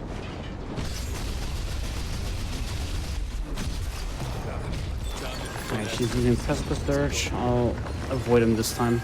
Whatever. Okay, I have enough MP. Good. So what we want to do now is we want to swap our Berserker to Mage. Not Duelist. Mage. Make sure both of them have clubs. We want to have Magic Region over Reinforce. And what we're doing now is we want to time for a change. fast haste once. Use not flee. We want to fast haste once. Use Magic Region. Oh, not in. Oh, no. Oh, I did it in the wrong class. I'm so. I have white mage, not sage. Why do I have white mage? I need sage. Oh my god. Okay, whatever. There. I use some white magic and some black magic, because that way I build up stacks for Ultima, which I've kind of explained earlier, but I'll try and go over it after the next fight. Alright. Building up some more, and he should be good for the next fight. And then I'll basically use Ultima on the next fight. You can build up stacks by using white magic and black magic. And as long as you don't swap back and forth between them, you do not lose stacks. And Ultima is really, really strong, so we get 3 stacks of each to then launch it at our own accord. And once it launched, we're gonna fight him a little bit. Now we're gonna use Magic Regen and build up stacks again before his break gauge fills up again. So we want to make sure that the yellow bar does not reach the reddish bar.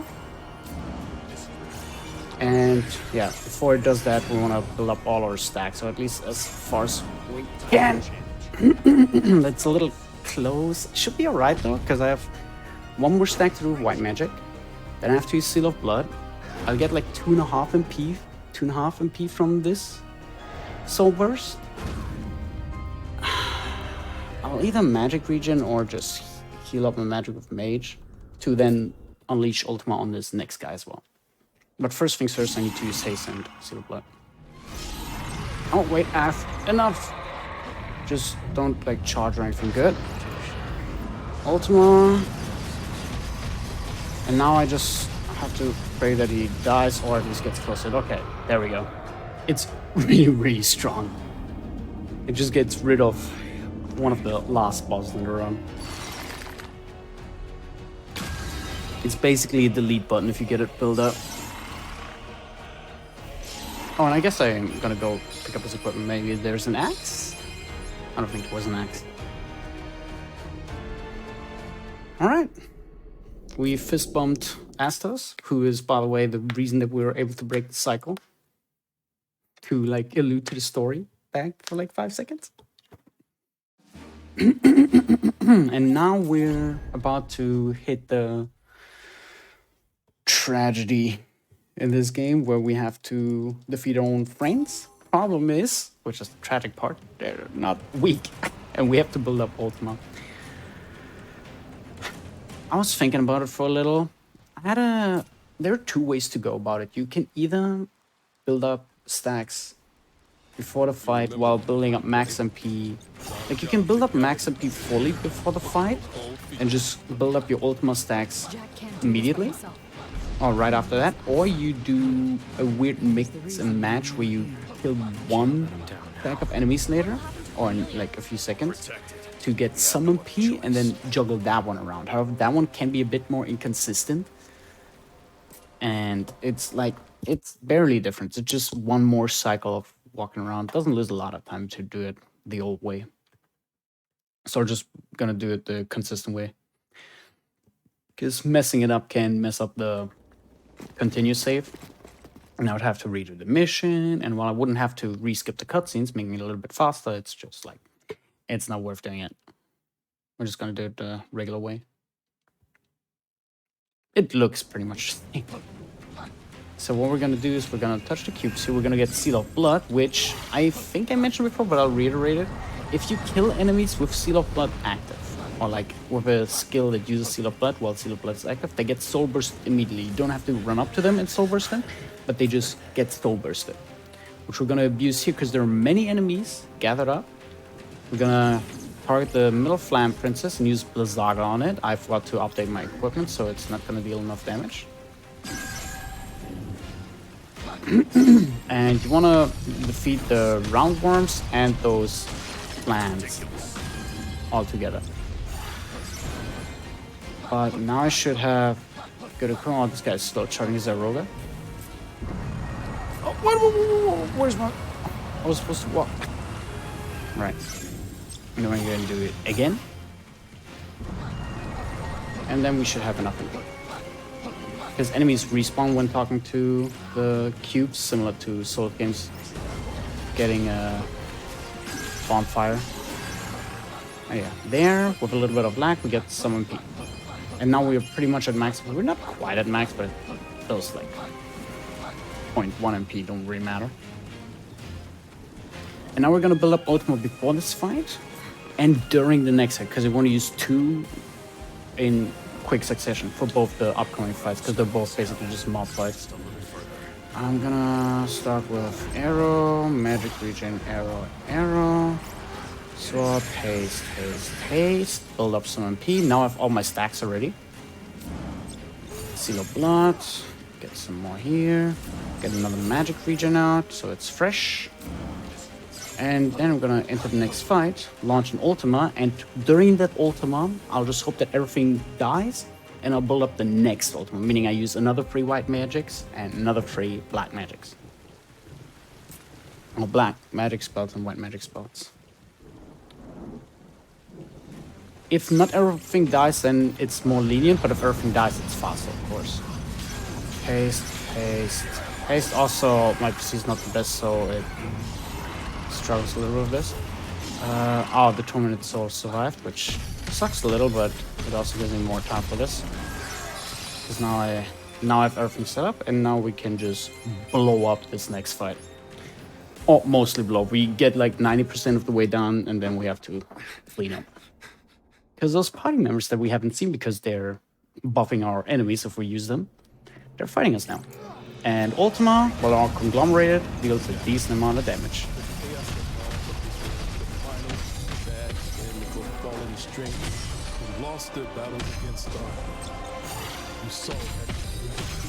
Oh, there we go. So once we get the first soul burst, we're quickly swapping away the mage for berserker and hope that an axe gets accompanied. Comes there with it, because now with the axe we can properly defeat these guys and do like actual damage. We just try to defeat the first ones with a regular move, as that way we don't have to swap mid-fight. Oh, okay, that's Neon. That's our Jack. A little cruel, but You really are tough. someone gets into it. Where's my haste? Oh, don't need the haste there, but it's nice level. And then we get What is this Sophia, the last one. Loathe this world. Despair at your All right. impotence. And now we just have to somewhat wait out the dialogue. I'll be waiting on the other side. Why is there so much dialogue still playing? Rest is up to you. Come on. You're just That's too so quick. good. You're too good. No, well, I think it's like the way you kill him. It just plays different dialogue, and I defeated Sophia right when one piece of dialogue started, so she had to finish that, and then she had to use her like being defeated dialogue. So it just all got clogged up basically. And now we're on the final mission, which introduces us to to a new mechanic actually, because this game's post game is very in depth. Like, again, a friend of mine and I, we have 750-ish hours in here. It took us like 15 hours to get through base game, each of us, which we played separately. And all the 735 hours after that were spent just post-game, going through post-game content, grinding, all that stuff. Because this game is very, very in-depth, and I'll show some of it in the next DLC. We currently have something called Chaos Bringer, which later on is something where you sacrifice your entire MP bar. You then have a period of time where you can just cast spells as you want, which, as you see, I have 2 MP, but I can just use everything I want. I can buff all the way I want, and nothing will happen. I use no MP during it. And in this mission, at least the first time you play through it, you have access to Chaos Bringer for the run up to the boss and phase 2, but not phase 1. Phase 1 you have to play quote unquote properly. No, that's fine. Yeah, Chaos Bringer is pretty good, but it's also a little risk reward because it deletes your entire MP bar, meaning that if you use Chaos Bringer, you get access to unlimited spells, but if you don't manage to build up your MP during Chaos Bringer's runtime, you're left with nothing, and you have to come back, make a really big comeback. There's also a third version of it, which we'll use in DLC 3, which slows down time, called Dimension Bringer. But I'll get to that once it gets relevant. For now, we have one boss and a prop boss. We have the Dimensional Crystal Matrix, which is just a little, like... I did not mean to use that. Just a little, like, mini fight. We have to... It's like a story. A fight that is impossible to soul burst. And... we basically have to now... how do you call that? Defy the plans of the evil guys, and suddenly darkness manifests. Suddenly this guy's here as well, because he becomes relevant. Phase 1 is a little rough, because you have to build up 2 MP, and in this case I have to pray that I don't lose. Okay, I didn't lose. And now phase 2 is a breeze, because I can build up into semi, which again gives you free hits that I can take. And I'll be in Chaos Springer now, so I can just spam out my buffs, get Utsusemi up, and just attack him. Phase 2 is kind of like a victory lap. Phase 1 you kinda have to pay attention to what he does.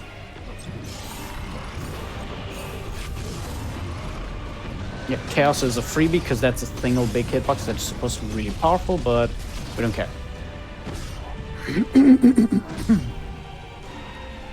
That's the final boss, so time is upcoming soon in about a minute, because the game doesn't end with the final boss, it ends with something that happened after the final boss. But it's just like another minute. Basically we can enjoy your PB because nothing can happen from here on out. Enjoy the fruits of your labor.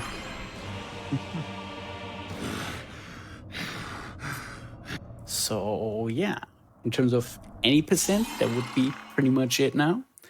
It's honestly a really fun run, even though it looks like you're just one-shotting enemies.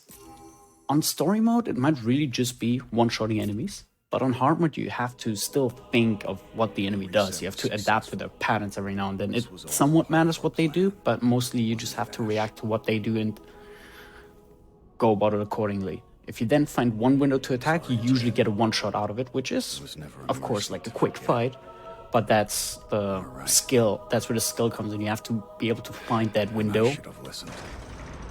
With some bosses, it's easier than for others. And then there's some RNG elements to like getting proper access, enough anima shots, and all. Like, for example, right now I didn't get an axe past Kraken, which somewhat showed itself on Iron Giant. But if you get an axe past Kraken, you're pretty lucky. Just getting an axe at around Kraken is what you kind of want. And once I touch the store, it's time, by the way. So 3, 2, 1, time. That's 80%. Nice little victory walk.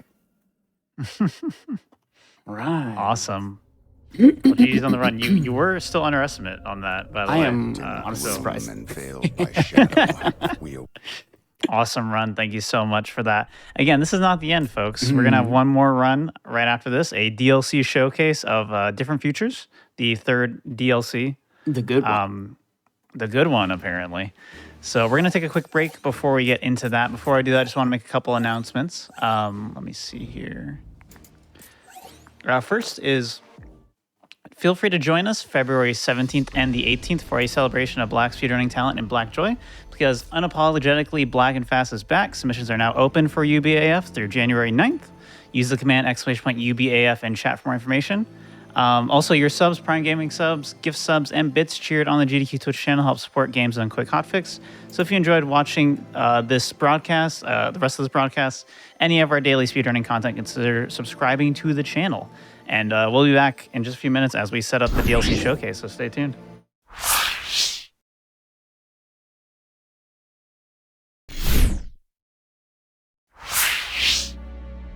Hello and welcome back, everybody, to the GDQ Hotfix. We're in the middle of a Stranger of Paradise Final Fantasy Origin speedrun showcase, and we're now getting into the second part of it with a showcase of the Different Future DLC, which, according to Dessa, is the best one and has a super cool speedrun stuff associated with. So, Dessa, why don't you go ahead and get us into it?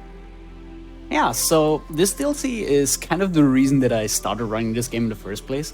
DLC 2 is what has the most amount of post game with it because it basically has just an endless tower that you can climb.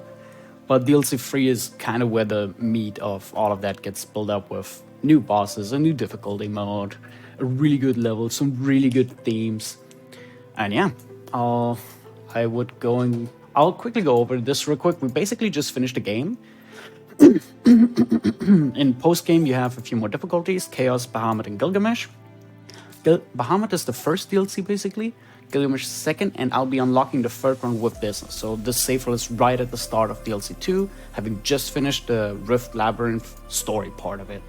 You also have some missions here that you do. Those are basically just fighting the Warrior of Light, a little bit of here and there. It's not that interesting of a fight, honestly. The DLC 1 is like a 20-minute part where you just collect some stuff, and DLC 2 is a 1-hour randomizer, pretty much.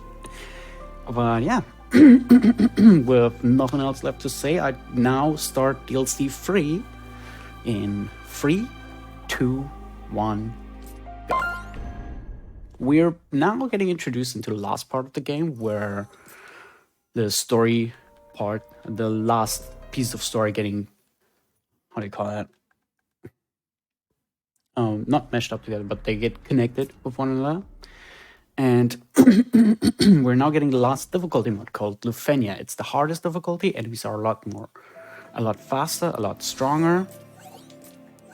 And it unlocks 2 more missions. It also unlocks a lot of buffs because we basically just used the weapons and equipment that we got in DLC 1. You see like level 400 and level 200 equipment.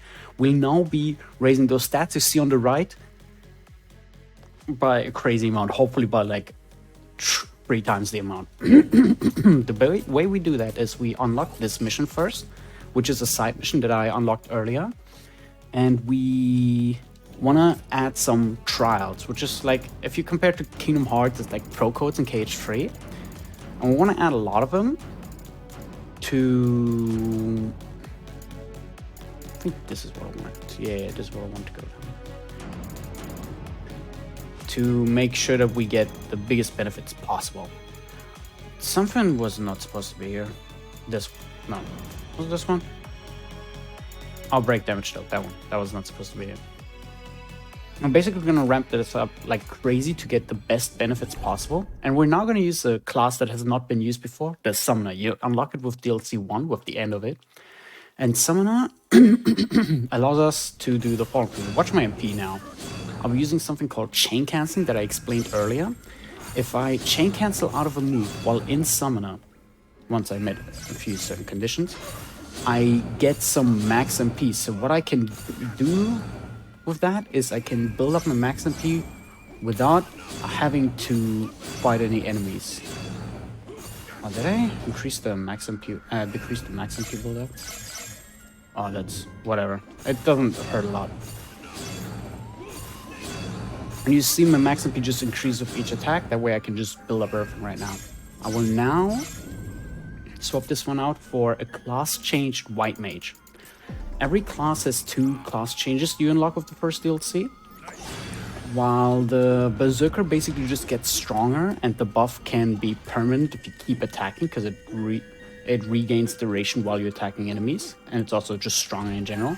The White Mage gains the ability to use Gauss spells without any MP usage, at the cost of not being able to do anything but Gauss spells, which is a trade-off because they take longer to charge.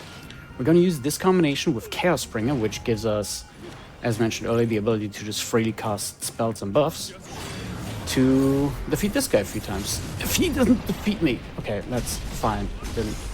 Actually, that's not fine. Whoopsies. He was not supposed to hit me there. Him hitting me there was a little unfortunate, but it's fine. I can just go back and do it again.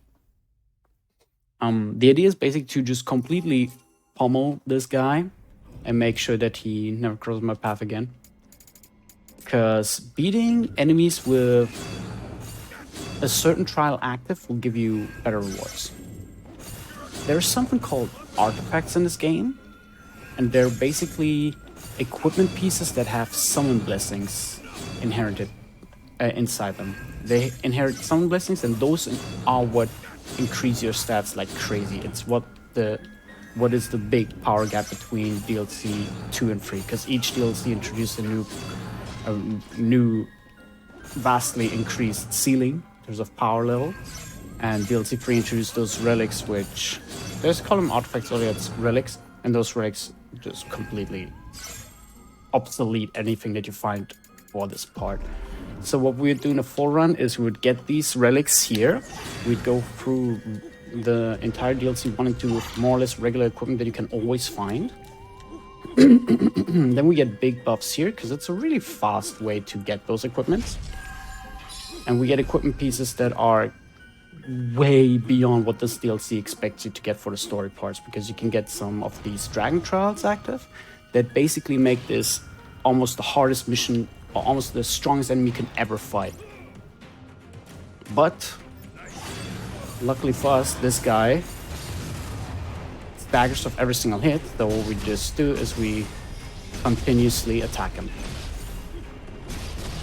And then even him being on a crazy high level doesn't matter, because we just absolutely destroy him. With the same setup as we used in the speedrun, we just use our axe build, because it's still really, really good. I'll showcase one of these grinds, and then I'll swap over to a pre-made file where I have good enough equipment, because this can take anywhere from 1 to like 10 kills. I got claws, gloves, gun, shoes, katana, mask. I could maybe continue with this. I'll show you how much the stats increase by, but then I'll be loading my other save because that save has enough. As this is basically just a DLC showcase. Here, this is Carbuncle. I get 26 stamina, for example, which is really, really good. Oops, what did I get? No, I didn't get rope. I got gloves though. Carbuncle, not the best one. And I got shoes, Ifrit. There, my stats are now basically doubled, which is amazing. However, I'll be loading a save, and that one has even higher stats, and that is pretty much what I expect to be at when I'm doing a run. What I'm introducing now. Should be this save. And before this, we're gonna do a few menus. We're gonna get... Oh, we already got that part. We are gonna level up our Berserker, because we're also... Wait, no, not our Berserker. Let me go through this again. We're gonna use some of our Rat Tails, which is another mechanic that gets introduced here, to power up our class even more and get more of the so-called Master Points, which is a post-game mechanic of how to buff even more. You see, I have some points that I can distribute, and I can just get extra stuff, extra damage, extra... everything pretty much. I'm also going to do that on a class called Sword Fighter, which we haven't seen at all yet, but it's going to be really, really important for the rest of this, because one of the bosses, I have no idea how to fight without Sword Fighter, or at least no idea how to fight him without getting absolutely destroyed. I'm now gonna buff the Sword Fighter a little bit as well, distribute some master points to just increase my stats, increase the critical break damage dealt, decrease social break cost, raise my attack a little bit, and get some extra ability MP cost. And now I think it should be pretty much good. This one changes to Flee. I'm already Alabaster Lord. Yep, that should be good for now. And now we're gonna... Well, I need to deactivate these trials, otherwise I'll have a rough time. And now we're gonna do the DLC proper. So this is what we're gonna do post-grind. It's the map with the best music in my opinion, and the first part of this is just rushing through it, so we'll just be enjoying some good tunes during this while I'm dashing into walls. We just want to quickly get through this as with previous levels. We want to lure this Iron Man away from the ladder, because if he attacks us on the ladder we fall off of it. And then there are these crystals. If you just drop into the arena down here, you get trapped and you have to fight enemies, but you can basically circle around them and that way deactivate the crystals, because that way you will have to not fight anything. We're gonna do it one more time right here by walking up this slanted path and deactivating this crystal, and then we're gonna move on to cubes. Here we're gonna menu once again to get rid of our mage and get ninja. just for the Utsusemi, for the invulnerability buff, and we're also gonna talk to this portal, which gives us Gilgamesh. We can basically summon Gilgamesh, another mechanic introduced in DLC 2, which gets used in DLC 3. And now I'm gonna, now I'm gonna run in a circle while I'm fixing my menu. Now I'm gonna build up stacks for Dimension Bringer. Dimension Bringer is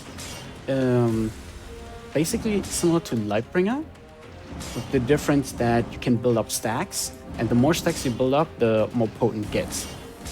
And the good thing about it being potent is that it slows down time, meaning that if you have many stacks, that slowdown is a lot longer. I want to build up some stacks just to make sure that I can get a long enough duration for the next boss fight. Then I want to try and gather up like 3-ish of these guys and have Gilgamesh just slash them all. And I got 2, that's fine. Because I can dispose of them real quick anyway. But Gilgamesh was supposed to just get them all. I'm gonna kill this guy. Come on, thank you. And now I'm gonna spawn Gilgamesh in a way that he hopefully destroys all the now spawning enemies. Well, too far away on this guy, but I'm strong enough that I can take care of him myself as well. I just don't want to use much MP because I want to preserve it for the boss fight. Don't use it to semi right now. Make sure to buff. The Marlboro is not defeated yet, but that's fine. Don't catch me with that.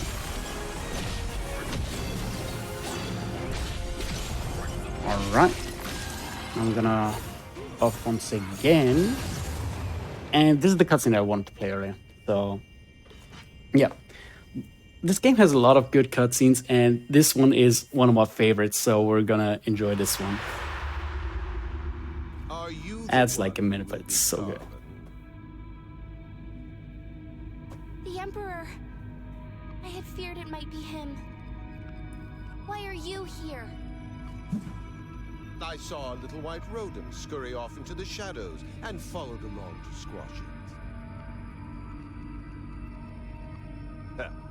To think that it would guide me here, where the powers of the crystal, basically this guy wants to just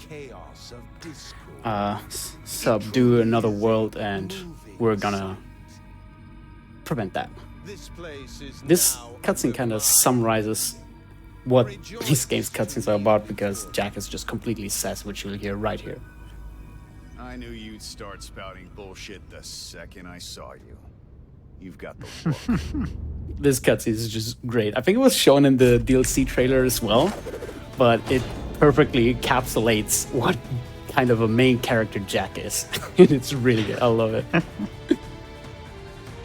Most of the cutscenes with bosses are structured like that. So the boss fight is not that much.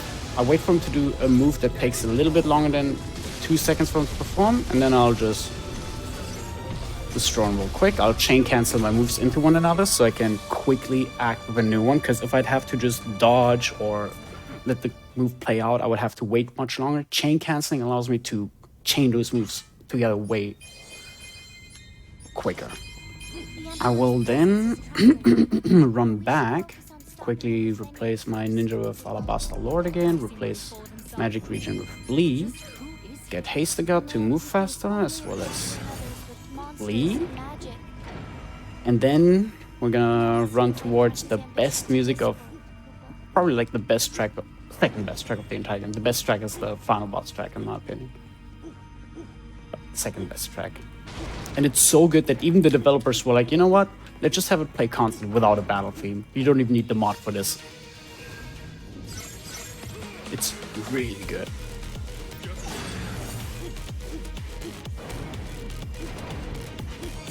So what we need to do now is we basically need to get 2 keys. And those are guarded by some waves of enemies. We can use those little barrels because they create a little like attraction field to gather up the enemies. And then I walk into this room. This is where I get the first key. I spawn Gilgamesh and the enemies. Hope that Gilgamesh gets them all. He didn't get the curl, but it's fine because the main important part of this is that he gets the that he gets the holy elemental that spawns at the start of this as well, or that already resides in this room. Alright, very good. And one more. And while he takes care of these, I'll get Hasted up, as well as Flee, and then I'll leave. This is the key to Myth. Now I'll go get the key to Legends.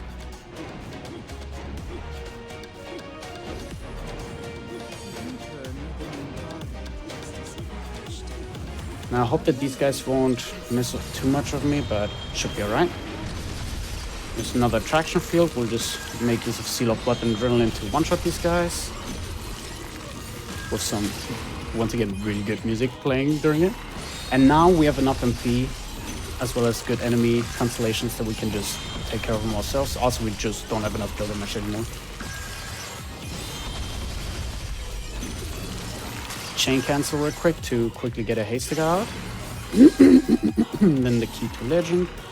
And we move on. Now this is the only like slow part of the DLC, because the Moogle starts talking and the elevator ride that's upcoming does not end until the Moogle stops talking, so it doesn't even matter how fast you go here.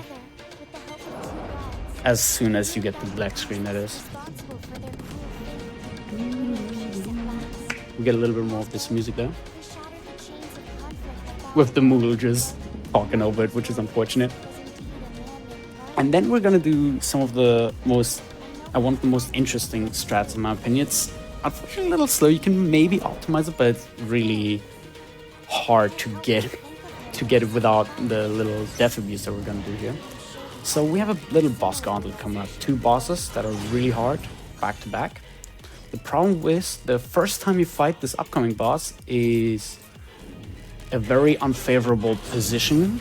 Plus, it comes out of a cutscene, meaning that you cannot preemptively position yourself, something like that. So what we're gonna do is we're gonna defeat the first phase of this guy, which is gonna be Omega, in pretty much one attack. Then gonna Death Abuse to have the cutscene, to let the cutscene play once, do something. That's fine. And then we're gonna one-shot the second phase as well. There we go. I'm gonna already swap my ninja around, or in this case I have Summoner. So this is the affinity I talked about. I have Summoner on my chest piece, on my chest armor slot, which means that I can inherit some of the abilities that a Summoner gets normally. And that ability would be that with a chain cancel I restore MP. Having this on my ninja is really good, because that way I can restore MP real quick. I still need to do it outside of this fight, because the first time you fight him, Transcendent is in a really bad position and he has a slow field that he creates around him. So it's just really not favorable. We're now gonna chain cancel a lot again with Shuriken not using any MP, which is really, really nice.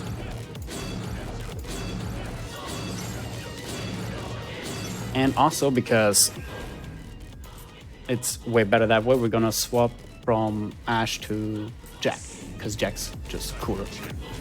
We're gonna swap Ninja back to Alabaster Lord, and now we're gonna properly fight. We're gonna cast Haste guy. Quickly swap to Ninja while we still have Haste up. Now buff ourselves. Go into the fight. And fight Omega as before. What are you gonna do? Okay, webcam is good. I did that bad though. Okay, Omega's playing nice. What am I doing? No, wrong. Claws. It's fine. Okay. Okay, I have to back up a little because there's a little. I didn't do that correctly. Okay, let me get my Sustain back up, and now I'm gonna go behind Transcendent because now the cutscene won't play, and I immediately get a back attack out to one-shot that guy. Like this. Because now the slow field also doesn't matter. There. Otherwise this fight would be really hard because this guy's difficult to fight. See ya! Those sobers have such good quotes as well. I love them. Just this game in general is a gem. Alright, and that's pretty much, I guess, the story of this part. At least some of it, because what happens now is we kind of finished this area. but we get an alternative version of it. There, you see the cutscene again, and so everything comes back around, the loop starts again, blah, blah, blah. But there's a different version we can, or an alternative version we can access, which is even called Different Future, namesake of the DLC. And this is the part that we're gonna access, because this is what leads into the penultimate, or not the penultimate, it's like the wrong term for it, but that's what leads into the final arc of this game. We're gonna quickly engage with this crystal that was on the ground to spawn a portal, and it's our friend that we called stupid earlier, the Emperor. We're gonna def abuse once again because it's faster to def abuse, build up MP, and then defeat this guy than to just soul shield and then build up MP, because you just do not get a lot of MP from soul shielding this guy. And dying doesn't take a long time here, especially if you have ninja that you can use instead of summoner. It's honestly a pretty quick process. Speeds up the process a lot for sure. Okay, then I swap back to Alabaster Lord. Oops, Alabaster Lord. Basically do the same setup as with Omega earlier. Go for Hastegar. Ninja. Boom, boom, boom, boom. We're not gonna use Utsasemi yet because Utsasemi even gets depleted with Soul Shield, and we wanna get some stacks on our Dimension Bringer right now. Preferably like 10, 12.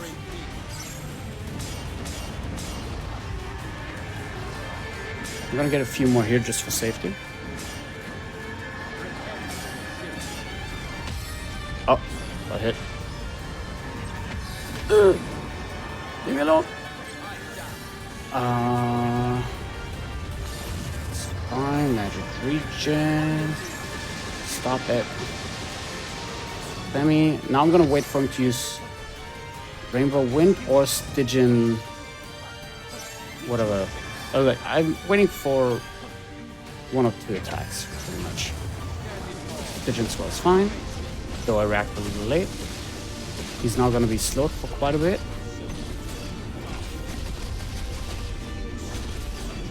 I'm gonna go back on the semi. Try to buff up again. And now we're gonna do a very similar phase 2, which is we just soul shield a few times and then dimension ring him again. So we get the slowdown.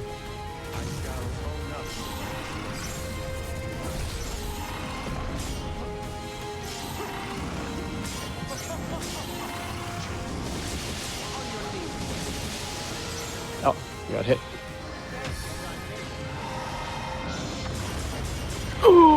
Oh, he's gonna get the full one. Yep. This one is an unblockable now. He charges up a move, and if he charges up too long, he gets an unblockable version. But it doesn't matter too much because you can run around it. Okay, one more, and now I'm gonna... Ooh. That was close. Let me dodge that, actually. That is totally fine. You can even use it right now. I wouldn't mind.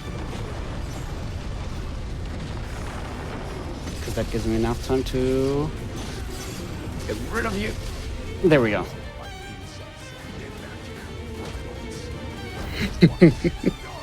And yeah, that's the Emperor boss fight. We basically do the same thing twice where we build up our Dimension Ring. Dimension Ring is really, really good, as you can see. You can just hold the enemy in place, and with our axe having a limited range, which I guess is the one trade-off, Dimension Bringer just gets rid of that downside.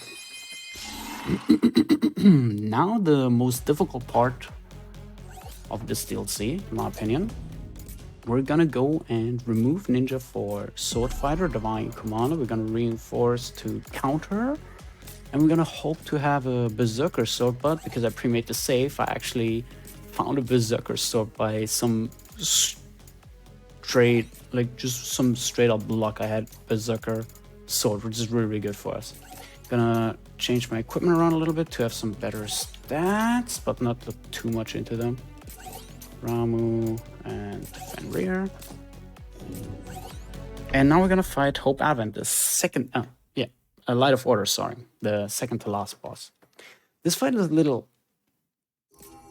hard because he has super armor most of the time. And the idea behind this fight is to get rid of his super armor by exploiting his moveset. Or not exploiting, but like properly working with his moveset, like getting in counterattacks and all that stuff. Like right there, getting counterattack there leaves him old for some attacks. But that's like a fight that you properly have to learn. Like this is just straight up a dance if you do this properly. The idea now is to just get Dimension Bringer stacks, like 15 to 20-ish. To then swap, buff. Did not mean to use counter there. Not get hit by that, hopefully. And then wait for him to do one move. Brutal tackle him once. And then we're gonna use Interception. This is the reason we went for Sword Fighter in the first place, because he has an ability called Interception, and that Interception allows us to counterattack with every single soul shield. The good part about it is that we also build up stats with that. Though I'm seeing right now I did a good amount of damage, so I don't want to overdo it with the Interception. I'm just gonna soul shield a lot without it. Honestly, looking at the damage I just dealt, I think I don't even need the Sword Fighter specifically, but for now it's part of the rank. And now I'm gonna basically get my stacks back up. I'm at 15 right now. I'm gonna go for a few more. I'm just gonna... Well, 19 is fine.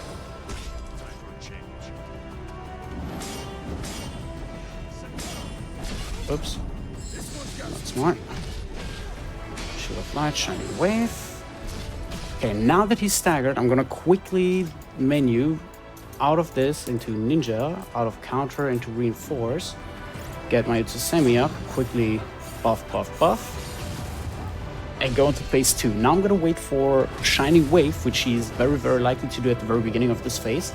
And as soon as he uses that, he's pretty much done for. There. Because he's gonna use either a second one or Shining Saber, which doesn't matter. Because I have Semi, so I don't get hit anyway. And there we go.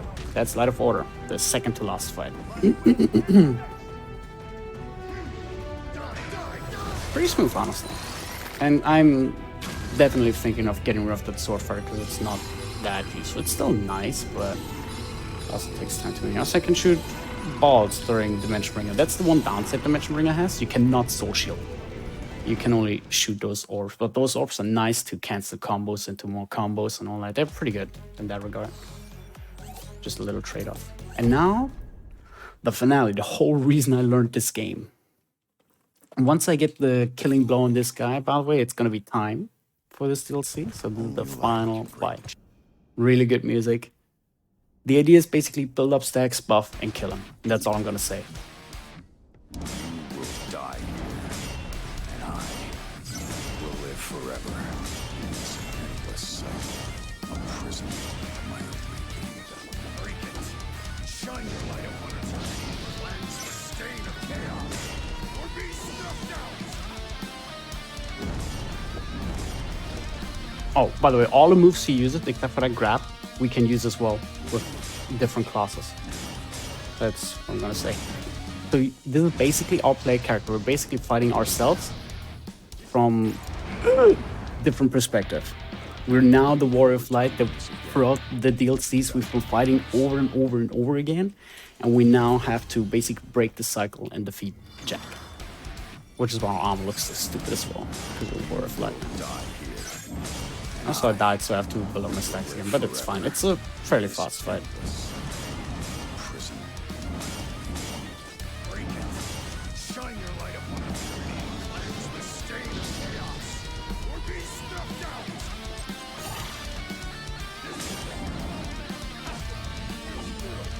Can't believe I actually died to Tenebra's Blade, which is usually just a set of free stacked.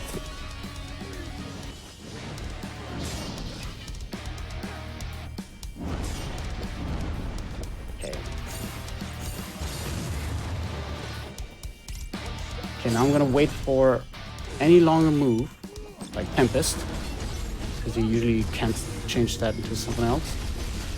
Use attacks to get him to half health, because that way he'll use something called Chaos Bringer, which we've used as well, but he can do it as well because it's Jack. And we're gonna have time now. Dimension Ring is strong. You basically just build up and You melted pretty fast. yeah, you just thrash the bosses at that point. Once you get Dimension Ring, it goes really fast. Well, yeah. That's Stranger of Paradise, the third DLC in this Awesome. case. Honestly, really fun game. It's fun to run. I really like it a lot, and especially if you go full game, like past the DLCs, it's just really fun. I like it a lot. Learned it a month ago, and now I barely can put it down. Well, GG's, Dessa. Any shout-outs you want to do? Shout outs to Big Boys, I'll say, because they've been keeping me speedrunning. You being part of it, Etchy.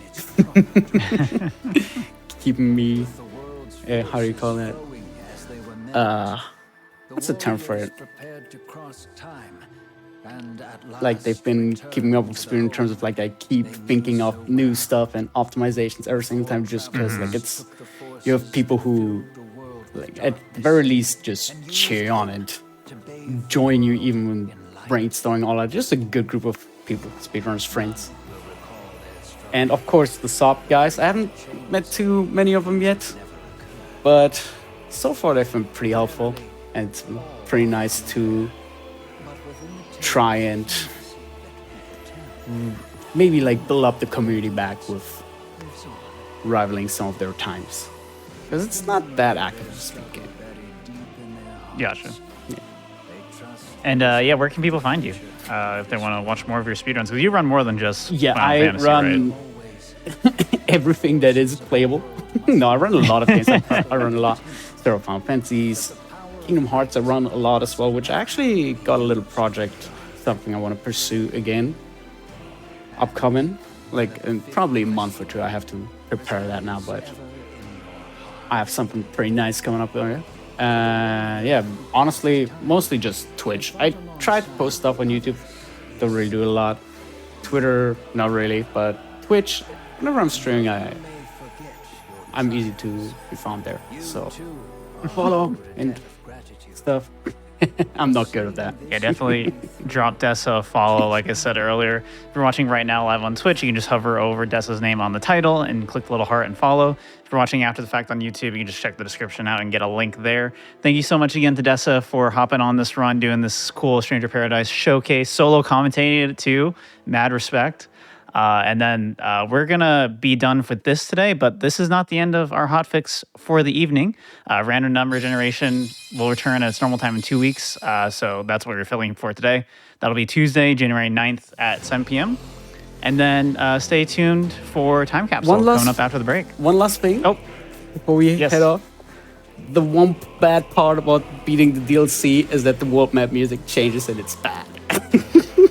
That's the only bad part about the DLC. So if you like the world map music, don't beat the final boss. Yeah, don't play the game, though. Don't finish You it. heard it here first. Don't finish it. Thank you so much, Dessa. And again, stay tuned for Time Capsule. We'll see you all in a bit.